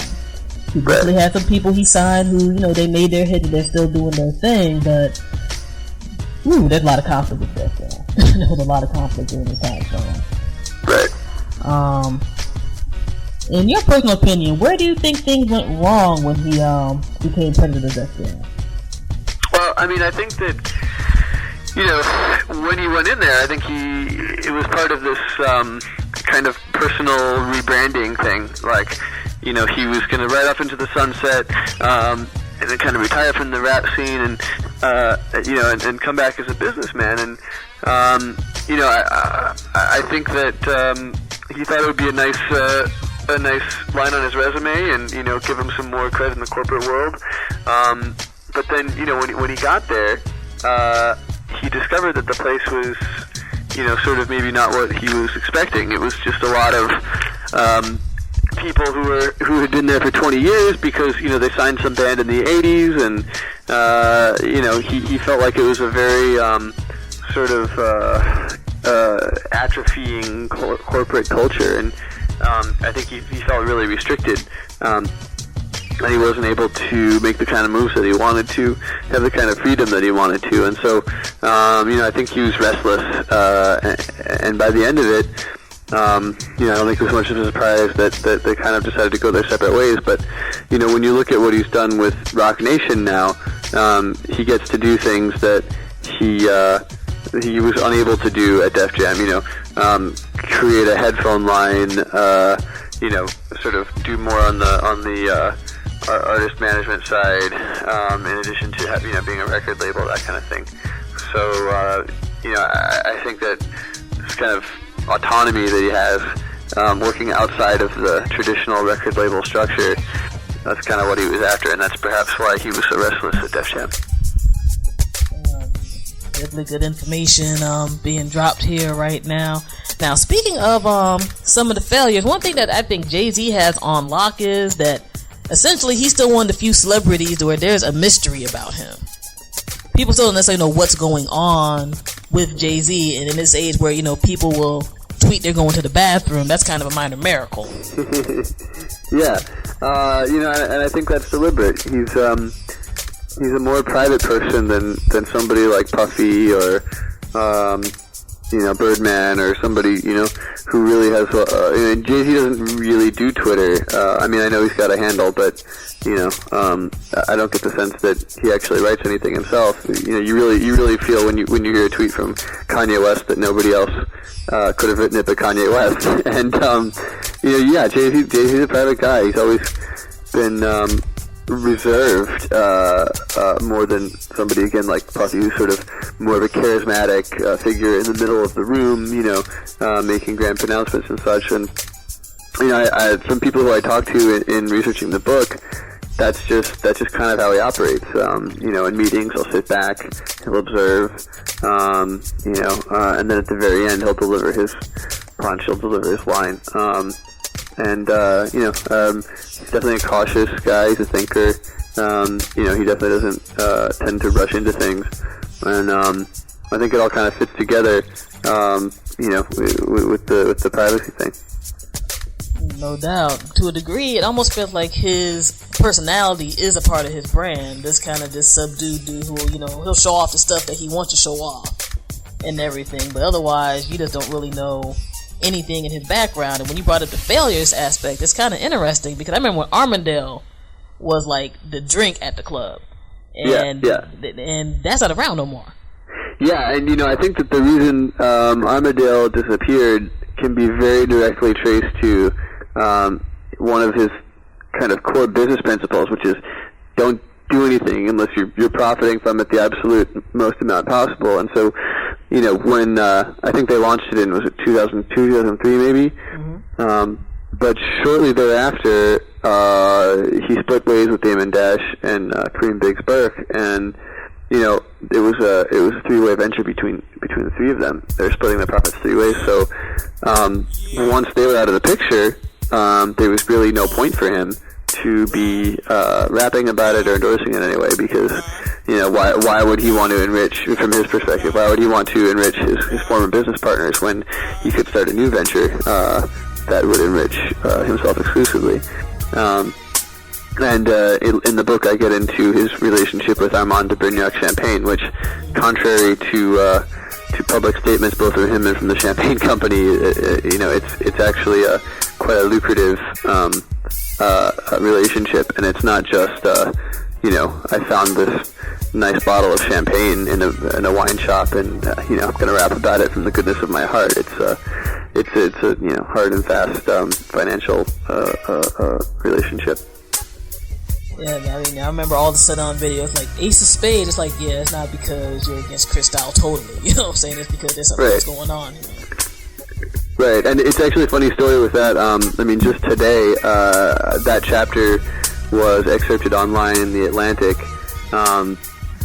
Shortly after it went up, it disappeared.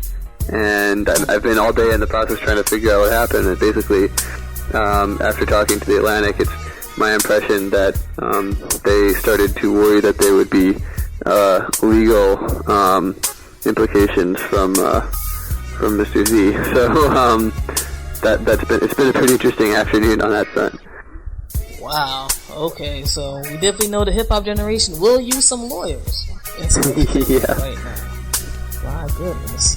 Alrighty. See, we got the first scoop on that right now. So FuseBox Radio, y'all know how we do.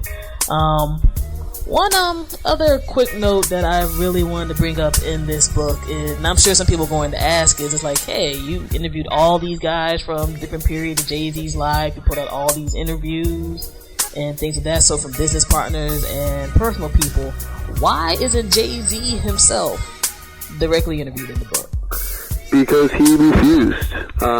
He was the first person who I went to as soon as I got the book deal. Well, not him personally, I went to John Manilli, who he'd been kind of his point man for the coverage I've been doing at Forbes, and so I sat down with him at the Rockaware headquarters in Midtown, and I gave him my pitch, which was, we're writing this book about Jay-Z. We want to talk about, I'm writing this book about Jay-Z, and I want to talk about, his rise as a businessman and such, and, I'd love to sit down with him and kind of pick his brain, and, I thought it was a slam dunk. Forbes writer doing a business profile of a guy who, likes to brag about what a great businessman he is, and he really is a great businessman. But Manili's response was, what's in it for us? And I thought it was kind of obvious, but then, in hindsight, it's like, it kind of fits in with everything that he does, and if he's not profiting from it as much as possible, or, in this case, he wouldn't have been profiting at all financially, it's, I wanted to write a neutral book, and I didn't have any money to give Jay-Z, and neither did my publisher, and we weren't able to get them on board, so he didn't cooperate. But I think that attitude has served him well over the course of time. I mean, that's why he started Rockaware to begin with. In late '90s, he started rapping about Iceberg. their sales shot up. He went in with Damon Dash to try to get an endorsement deal with them, and they declined, and so they went and started their own clothing company. That's his MO, and I think that's ultimately why he declined to be interviewed for the book. And now we know that Decoded dropped a while ago, so hey, you could have been that spark for Decoded, so there you go. It was funny. I mean, I went to Manila in, I think it was October of 2009, and I hadn't heard anything about Decoded at all when I went and talked to him. The last I'd heard was that the Black Book had been scuttled in 2003, 2004. And sure enough, a few months later after that meeting, after they decided not to cooperate, I started to hear rumblings about Decoded, and then, a year later, boom, there it goes, a couple months before mine, and, I can't prove it, but I feel like a lot of the stuff in there may have been repurposed from the Black Book. I thought Decoded was really, really engaging, beautifully written, beautifully laid out, but it's a different story from mine. My story is kind of how he got there, the business side, and Decoded is more, autobiographical. Suppose it's what happens when you have the guy who's living it, writing it. But it's a great story that Jay-Z has, and I'm honored to tell it, even if he didn't want me to. Alrighty, and definitely a great way that you laid it out. The information is really on point. There's notes in there, so it's not like Zack's just pulling some quotes out of his head and putting it on there. So it's not like a tabloidy book or nothing corny like that. And it's a very, very good read, and it's really enlightening, especially for those who want to see that behind the scenes information in terms of what happens with the business end. So in other words, you definitely see that Jay-Z's not just bragging for fun on a track talking about, 1 million, 2 million, 3 million, now I got 80 million. There's a reason why he got 80 million around about it. And, that's up in this book. And I definitely think one of the best lessons from this book, again, whether people really like Jay-Z musically or other stuff that he does or not, is that he, in his business moves, seem to just be very independent-minded and very do-it-yourself. Like when you brought up the iceberg example, the clothing company doesn't want to support me, well, then I'm going to make my own clothing company. Back when they first had Reasonable Doubt, some people might not know, Reasonable Doubt had to go through 2 rounds to get released, to the point where we know it right now. They did a negotiation where he was able to get his master's Reasonable Doubt and not have to, do a kickback to the small independent label that was trying to do it, and so forth and so on. I think that with Jay-Z's story, the independent hip-hop mindset still lives. He's just doing it more on a grand scale, and really appreciate you writing this book to break it down in that way. No, thanks so much. It was a pleasure to write it, and it's great to get all that information out there. And I think as I was starting to say before, I think a lot of people maybe think that guys like Jay-Z, when they come up and they make it this far, that they didn't go through any failures to get there. But I think that some of the greatest entrepreneurs in the world fail more than they succeed, at least at first. And I think for all the entrepreneurs out there, it's a great thing to know. It's a great thing. Maybe you're having a hard time with your idea or whatever it is, but failure is a part of success, and I think that's the part of Jay-Z's story that he leaves out. But ultimately, I think it's very human, and I hope it's helpful to some people. Indeed. And also, too, Jay-Z probably has some of the best PR in the world because everybody's not in his business, and we know way more about his successes than his failures. So, get good PR to entrepreneurs so people can know what's going on and what's up. For yourself, definitely we want everybody to go ahead and check out and purchase Empire State of Mind, how Jay-Z went from the street corner to the corner office. It's in the bookstores now, Amazon, all those other good places. Click on it, buy it. I'm not going to recommend a book that's subpar or anything over here on the FuseBox Radio.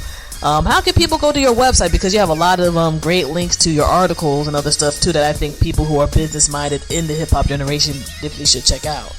Sure. You can just go to jzbook.com, and there are all sorts of links up there to everything about the book. And you can also buy it in your friendly neighborhood bookstore. And how easy is that to remember? jzbook.com. I'll be kind of mad if somebody's like, I don't know how to get to the book. jzbook.com. It's a book about Jay-Z.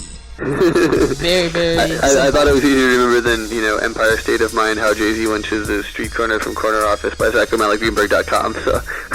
Yeah, because I'll tell you the truth, I wouldn't have typed that in. It'll be like, okay, we're going to Google this and see if anything pops up. And can you give the people your personal website that has your Forbes article links and stuff as well? Yep, it's Z.O. Greenburg. That's ZOGRENBURG.com. You can also find me on Twitter. My handle is Zogblog, ZOGBLOG, and that's also got links to both of the websites up there. All right, so definitely check everything out. Definitely, again, Empire State of Mind, how Jay-Z went from the street corner to the corner office. We just interviewed the author, Zack O'Malley Greenburg. Definitely an awesome book that's, worthy of buying. It's not going to make you go sleep when you're reading it. It's not going to knock somebody out if you throw it upside their head. It's just a very, very, succinct bit of information on the business end with Jay-Z, as well as some nice personal stories and music stories as well. Very good part of the music business literature, I personally feel. And we look forward to more writing from you via Forbes and hopefully more books and other good stuff in the future. Well, thanks so much for having me on. Really appreciate it. No problem at all. And again, thank you for being on board. And you guys know where you're at. You're on the syndicated FuseBox Radio Broadcast with DJ Fusion Jon Judah, 21st Century Black Radio for the Masses. Again, you just heard the interview with author Zack O'Malley Greenburg for Empire State of Mind, how Jay-Z moved from the street corner to the corner office. Cop that. Check it out. And shouts out to the publisher of the book, Portfolio Penguin, for having that faith to put out some different information on the hip-hop end than the norm. So we're going to keep it moving here and get back into the music mix. FuseBox Radio, DJ Fusion, and Jon Judah. Peace. Your success took a shot. What are you going to do now? How are you going to kill it? You're going to become unsuccessful? Frank, you can be successful and have anything. Be unsuccessful, too. We can have friends. I got these again, Breezy. Don't worry about it. Let that shit breathe.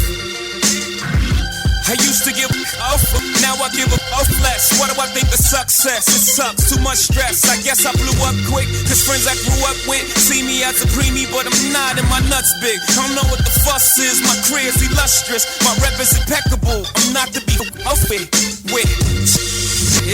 Let that shit breathe. I'm way too important to be talking about extorting. Asking me for a Porsche's like asking for a coffin. Broad daylight, I'll off your on switch. You're not too bright, good night, long kiss, bye-bye. My reply, blah, blah. Blast burner, then pass burner to ta-ta. Finish my breakfast, why? I got an appetite for destruction and you're a small fry. Now where was I? Let that shit breathe.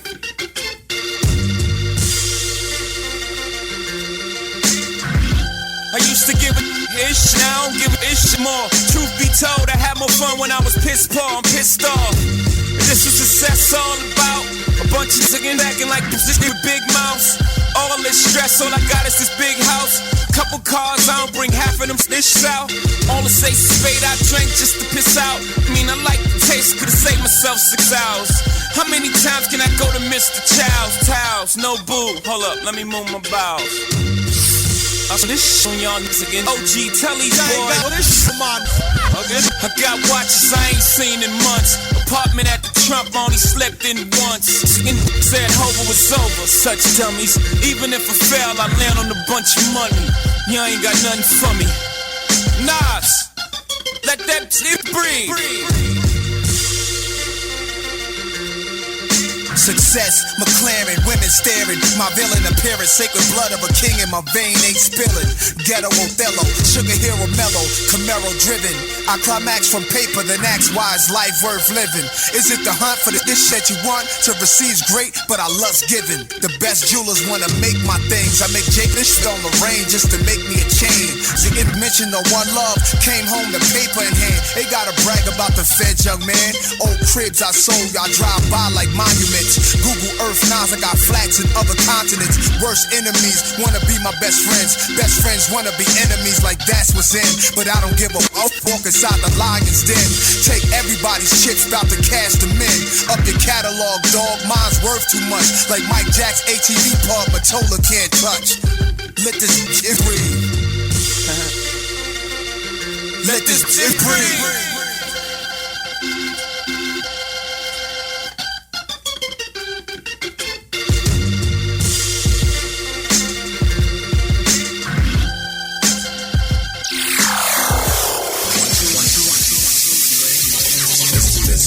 What's up, everybody? It's your boy right here, Lamar Blackman, and this is Direct Effects, The Jump Off, your hottest daily 5-minute dose of entertainment and college news, brought to you by the Black University Radio Network. On today's show, we get it in with the very funny actor/comedian, Affion Crockett. He has a hot new show starting on Fox March 31st, produced by Jamie Foxx in the fabric of In Living Color. Now, he'll break down the concept of the show. And the greatest basketball story never told until now hits ESPN this March. That's the story of the Fab Five. Back in the early 90s, a group of teenage boys swept the sports nation off its feet and changed the culture of basketball style and dress and swag forever. And the Bobby Brown and New Edition reunion tour is set. I'll tell you when and where tickets will go on sale. Don't you move. All right, here next on Direct Effects. Dollface, Big Snoop Dogg. Let's Go to Vegas featuring Snoop Dogg. It's the hot new single blazing clubs and mixtapes across the country. Bright lights, big cars, big smoke from cigars. Get yours. True Vision Media Group CEO and artist Dollface, repping Baltimore, Maryland, is ready to turn the heat up on the music industry this spring with her hot lead single simply titled Let's Go to Vegas, featuring Snoop Dogg. If you wanna take bets for the thrill, I get it, but I know better than to foolishly bet all my love and my heart on my head. I see the way you play your cards with your drink in your head, and then you smile with the way to the beat of Dollface's hot new single, Let's Go to Vegas, has garnered national airplay and is available now on iTunes. Download Dollface's hot new single, Let's Go to Vegas, featuring Snoop Dogg, on her official site, dollfacemusic.com, and follow her at twitter.com/dollfacemusic. We caught up with the very funny Affion Crockett, actor, but not just an actor. He's a sketch comedian as well. And he has a new show coming on Fox, and his show is also produced by Mr. Jamie Foxx. Now here's Affion breaking down the concept of the show. The show that we have coming on Fox is like In Living Color, sketch comedy, characters. Me and Jamie Foxx are co-producing together, and I would say it's the only way it's modeled after In Living Color. For one, Jamie came from that school of In Living Color, and I studied In Living Color. I was a big fan, so it's in that same vein. It's raw, edgy comedy from an urban perspective, but we're hitting the masses as well. Right now this is the top of the charts right now. Like to have my own show on Fox March 31st after American Idol. We're gonna keep cultivating that and move on into film and more films and more television. That's comedian and actor Affion Crockett. Hey, the show sounds bananas, so look out for him this March 31st after American Idol's finale. Much continued success, bro. Since R&B veteran Bobby Brown's January 2011 release of his 5th studio album, Masterpiece, he's been working on a fierce comeback as a solo artist. Also, he has a childhood group, platinum-selling New Edition, have also planned on recording together in 2011 and take to the road once again for an up-and-coming tour. Bobby shared the news on ABC's daily morning talk show, The View. New Edition initially formed in Boston in 1978, consists of original members Bobby Brown, Mike Bivens, Ralph Tresvant, Ronnie DeVoe, and Ricky Bell. They later added Johnny Gill down the line to replace Bobby Brown. New Edition had gold singles with Candy Girl and Mr. Telephone Man, but finally hit it big with their 1984 self-titled sophomore album, New Edition, which went double platinum. Brown left the group in 1986 to record solo after he was voted out by the group due to his behavior. But now they're all back together with something old and something new. New Edition and Bobby Brown coming to a theater near you. For more entertainment news, you can always visit eurweb.com. Back in 1991, 5 18-year-old freshmen swept the sports nation off his feet.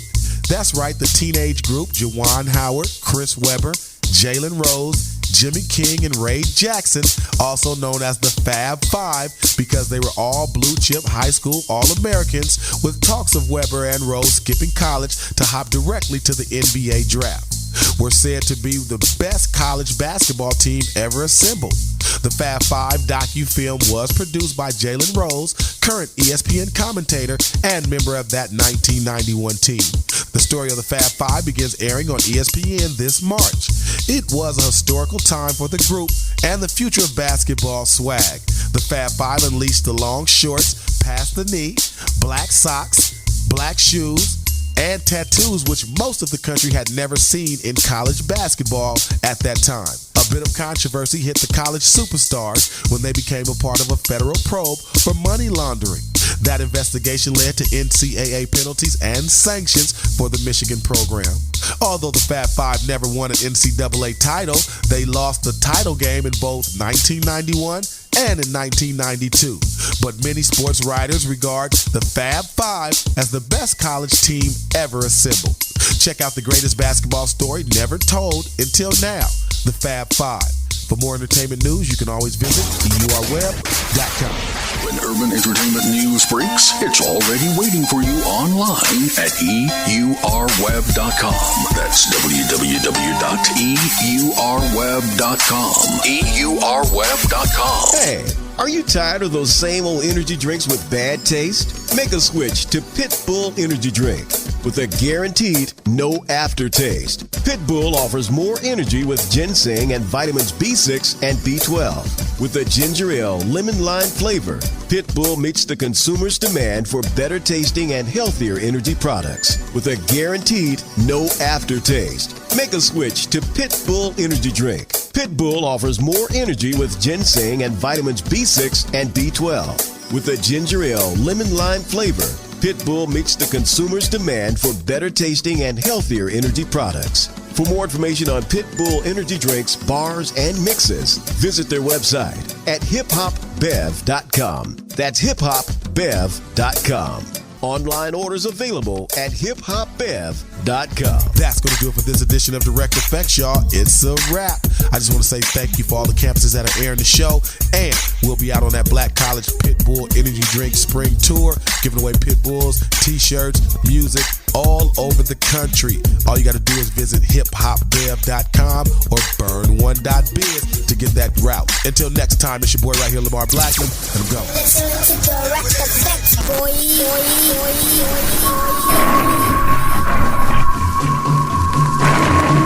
Ladies and gentlemen, you are now witnessing FuseBox Radio.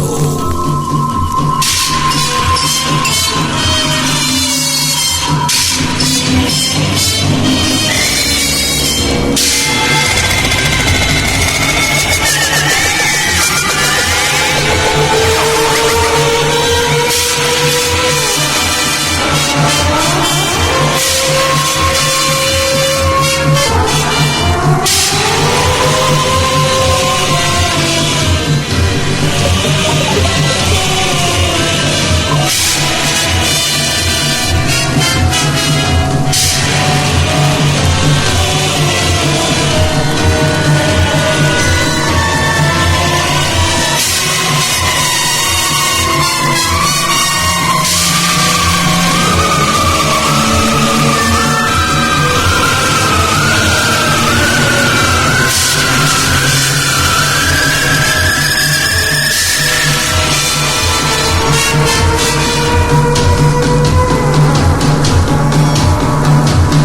right here on the FuseBox Radio.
You are now listening to the FuseBox with Jon Judah.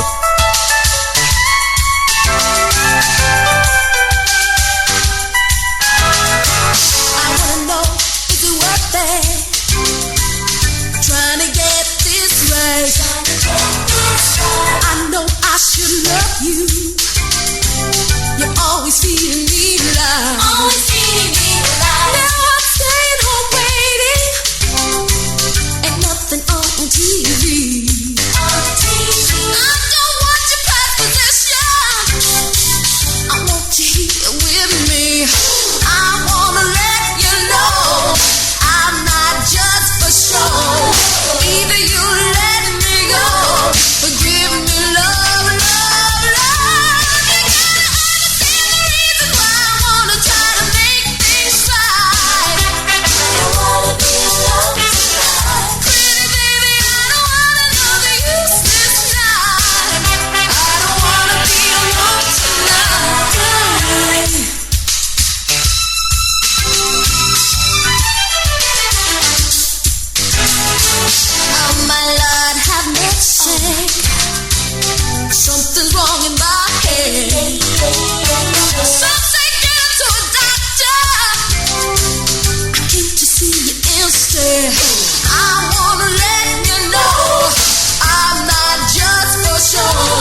You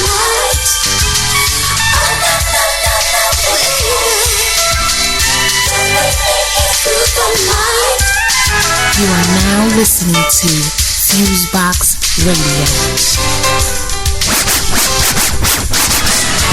Here's a little song right now, ladies and gentlemen, that's designed to make you feel like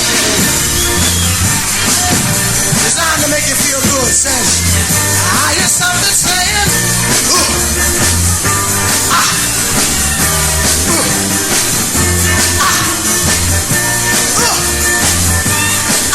oh yeah.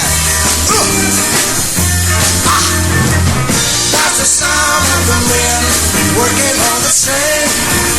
The gang. That's the sound of the men working on the train. Gang. All day long they're saying, yeah.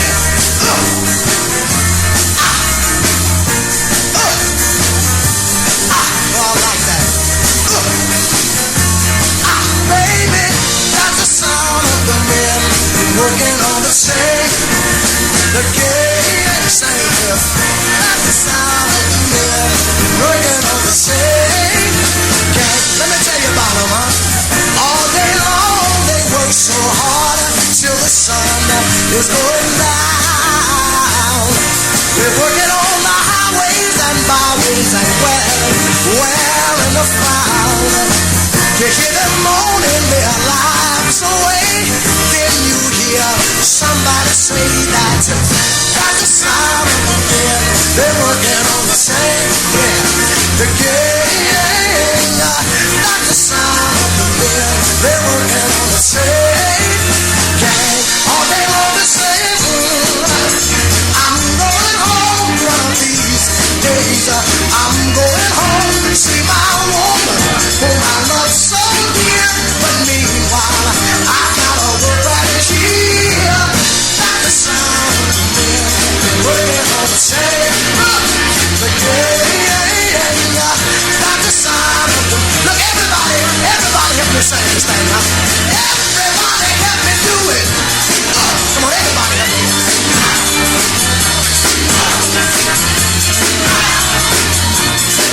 Oh, that's what I'm talking about. Oh, let me hear it out there. Oh, yeah. Oh, baby. That's the sound of the men. They're working on the same. Oh, yeah. The gang. That's the sound. One more time. I want everybody out there to help me with this thing. Everybody do it. Let me hear it. Come on, let me hear you. A little louder there. Oh, yeah. Oh, yeah. Oh, yeah. Oh, yeah. Oh, baby. That's the sound of the men working on that gang. That's the sound. We better quit working on the train. Ha! Yeah. Sound of the men. Sound of the men working on the train gang. Here's another song now.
vital anesthesia. He was us. It feels so good to be back here at the Death Delay Club. We like to do for you now a tune entitled Shamalama Ding Dong. So hit it.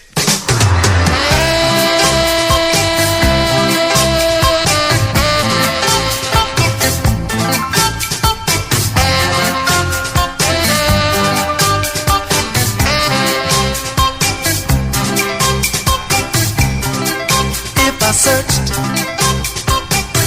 this whole wide world, I never find me a girl who love me the way that you do. 'Cause you shamalama, lama ding dong, baby. You put the ooh mama into my smile jar. Hey, that is why you are my sugar daddy. You put the shamalama, baby, ding dong. Hey, you put the ooh mama into my smile jar. That is why you are my sugar daddy. And our love, this love we share, is stronger than the others. No one else can compare. Stronger than the highest mountain and the deepest sea. Hey, you put the shamalama, baby, in the lama ding dong. Hey, you put the ooh mama into my smile jar. Hey, that is why you are my sugar lady. Shamalama, baby, ding dong. Hey.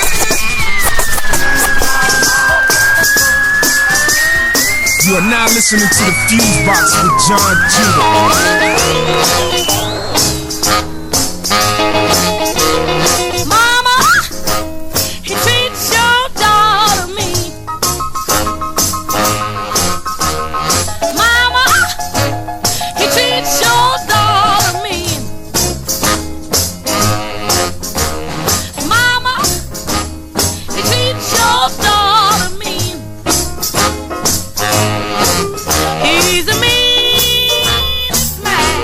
I've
Radio.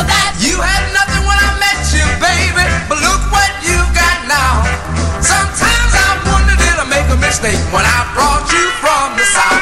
But I'm gonna send you back to Georgia. Girl, that's where you belong. You done got in the big city. You done started doing me wrong. Whoa. Your mama and your daddy, they told me, baby, not to bring you from the south.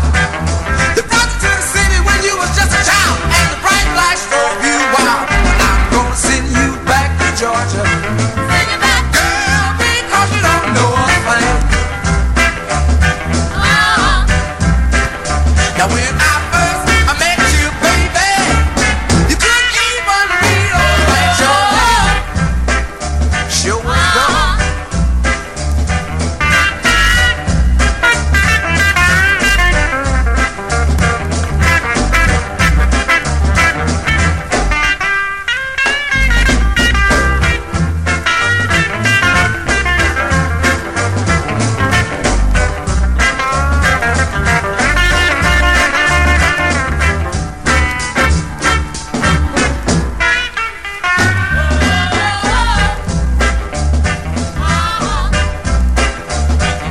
You run the streets with your bald head, trying to play the high class game. You run the streets of all day and night. You don't have pocket change, but I'm gonna send you back to Georgia. Girl, before I have to use my rod. Whoa, yeah. And I can't understand it, baby. What is making your head so hard?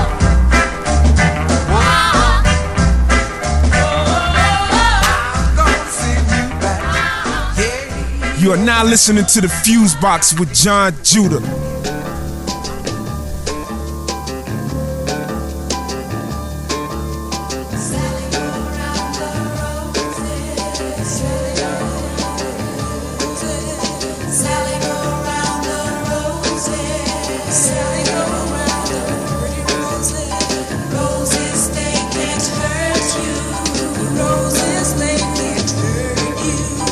Roses, they can't hurt you. No, the roses, they can't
You are now listening to FuseBox Radio.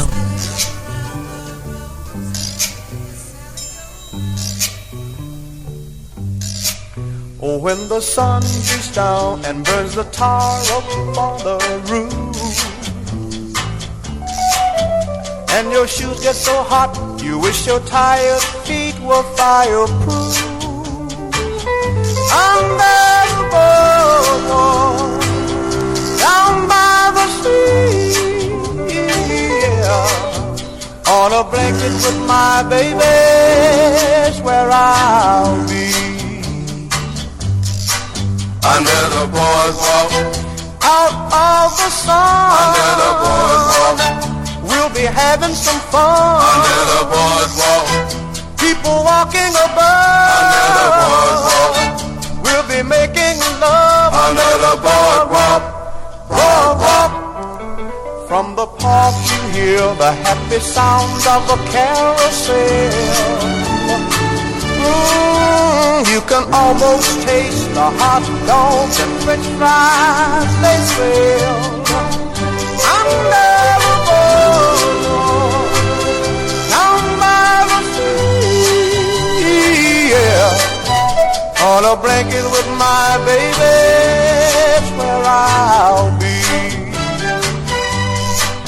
Under the boardwalk, out of the sun, under the boardwalk, we'll be having some fun. Under the boardwalk, people walking above. Under the boardwalk, we'll be making love. Under the boardwalk, boardwalk.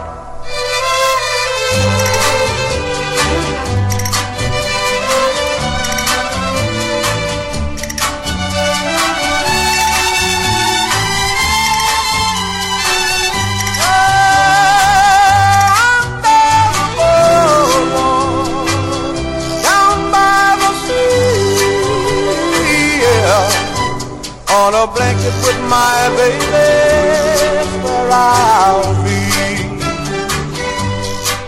Under the boardwalk, out of the sun, under the boardwalk, we'll be having some fun. Under the boardwalk, people walking above. Under the boardwalk, we'll be falling in love. Under the boardwalk, boardwalk. Right here on the FuseBox Radio. The closer you get, the better you look, baby. The better you look, the more I want you. When you turn on your smile, I feel my heart go wild. I'm like a child with a brand new toy, and I get the sweetest feeling, honey, the sweetest, baby, the sweetest, loving you, yeah. The warmer your kiss, the deeper you touch me, baby. The deeper your touch, the more you thrill me. It's more than I can stand. Girl, when you hold my hand, I feel so grand that I could cry. And I get the mama, the sweetest, baby, the sweetest, loving you.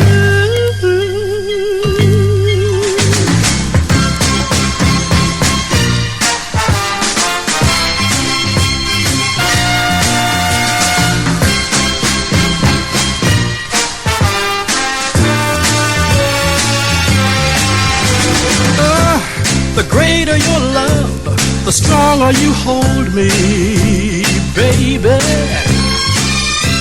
The stronger you hold, the more I need you. With every passing day, I love you more in every way. I'm in love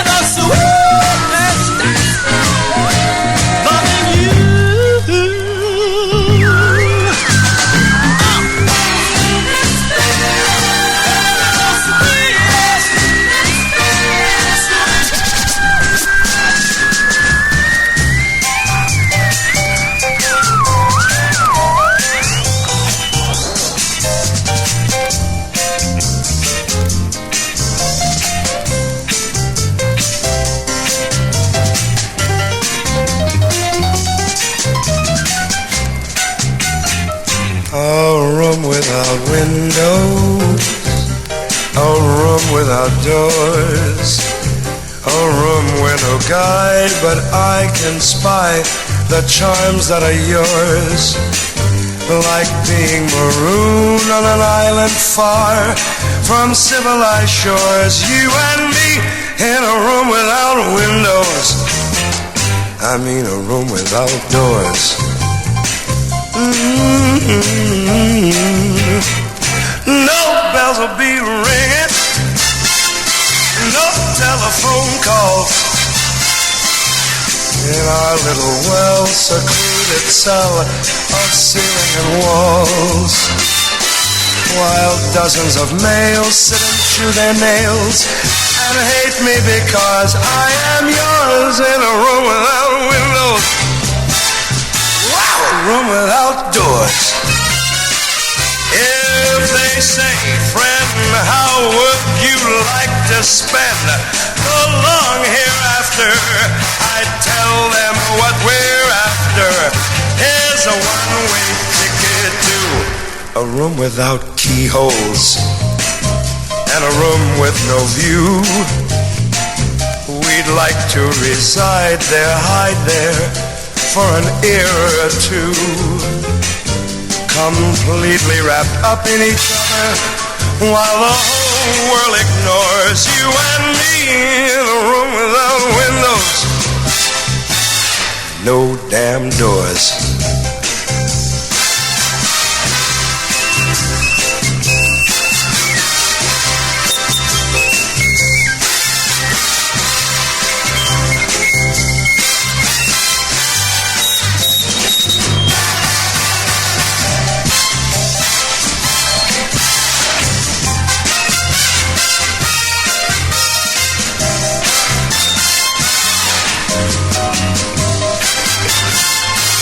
A room without keyholes and a room with no view.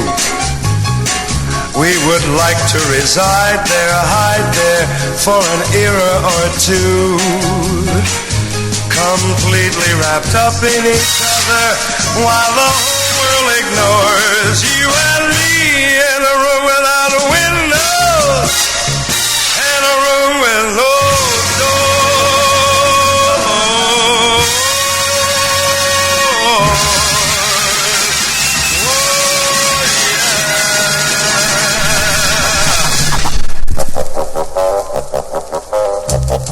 You are now listening to the FuseBox with Jon Judah.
You are now listening to the FuseBox with Jon Judah.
You are now listening to FuseBox Radio.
Radio.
right here on the FuseBox Radio.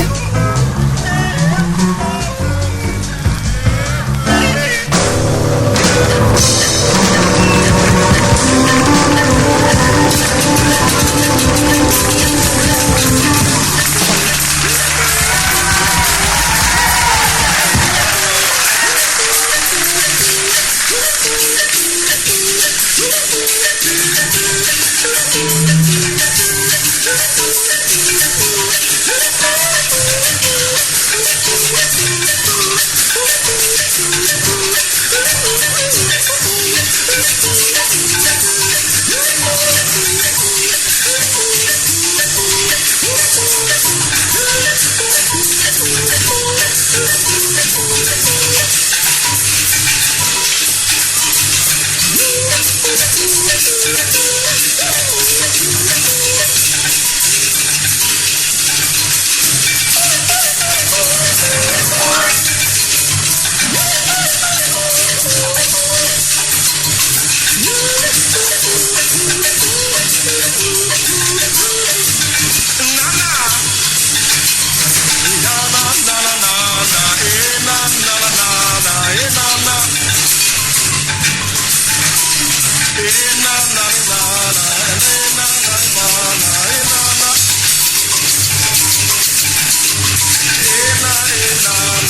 You are now listening to the FuseBox with Jon Judah.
Antelope and lion peacefully sleeping.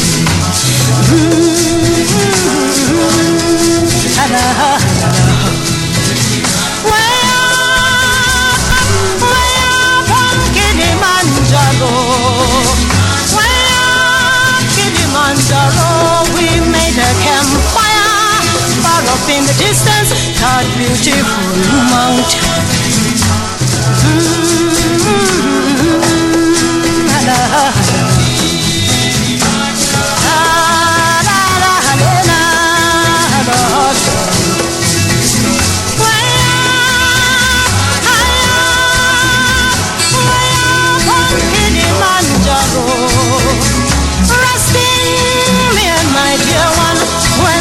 Drums are throbbing, time to go out hunting, Kilimanjaro.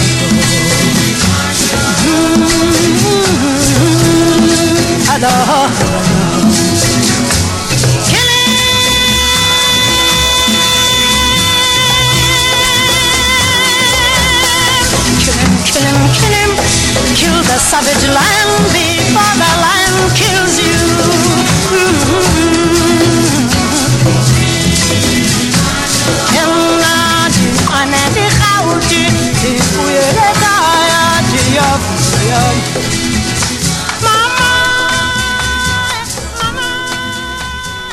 I think you'll agree, it's dynamite. That's all the time we have tonight. Join us next time. Good night.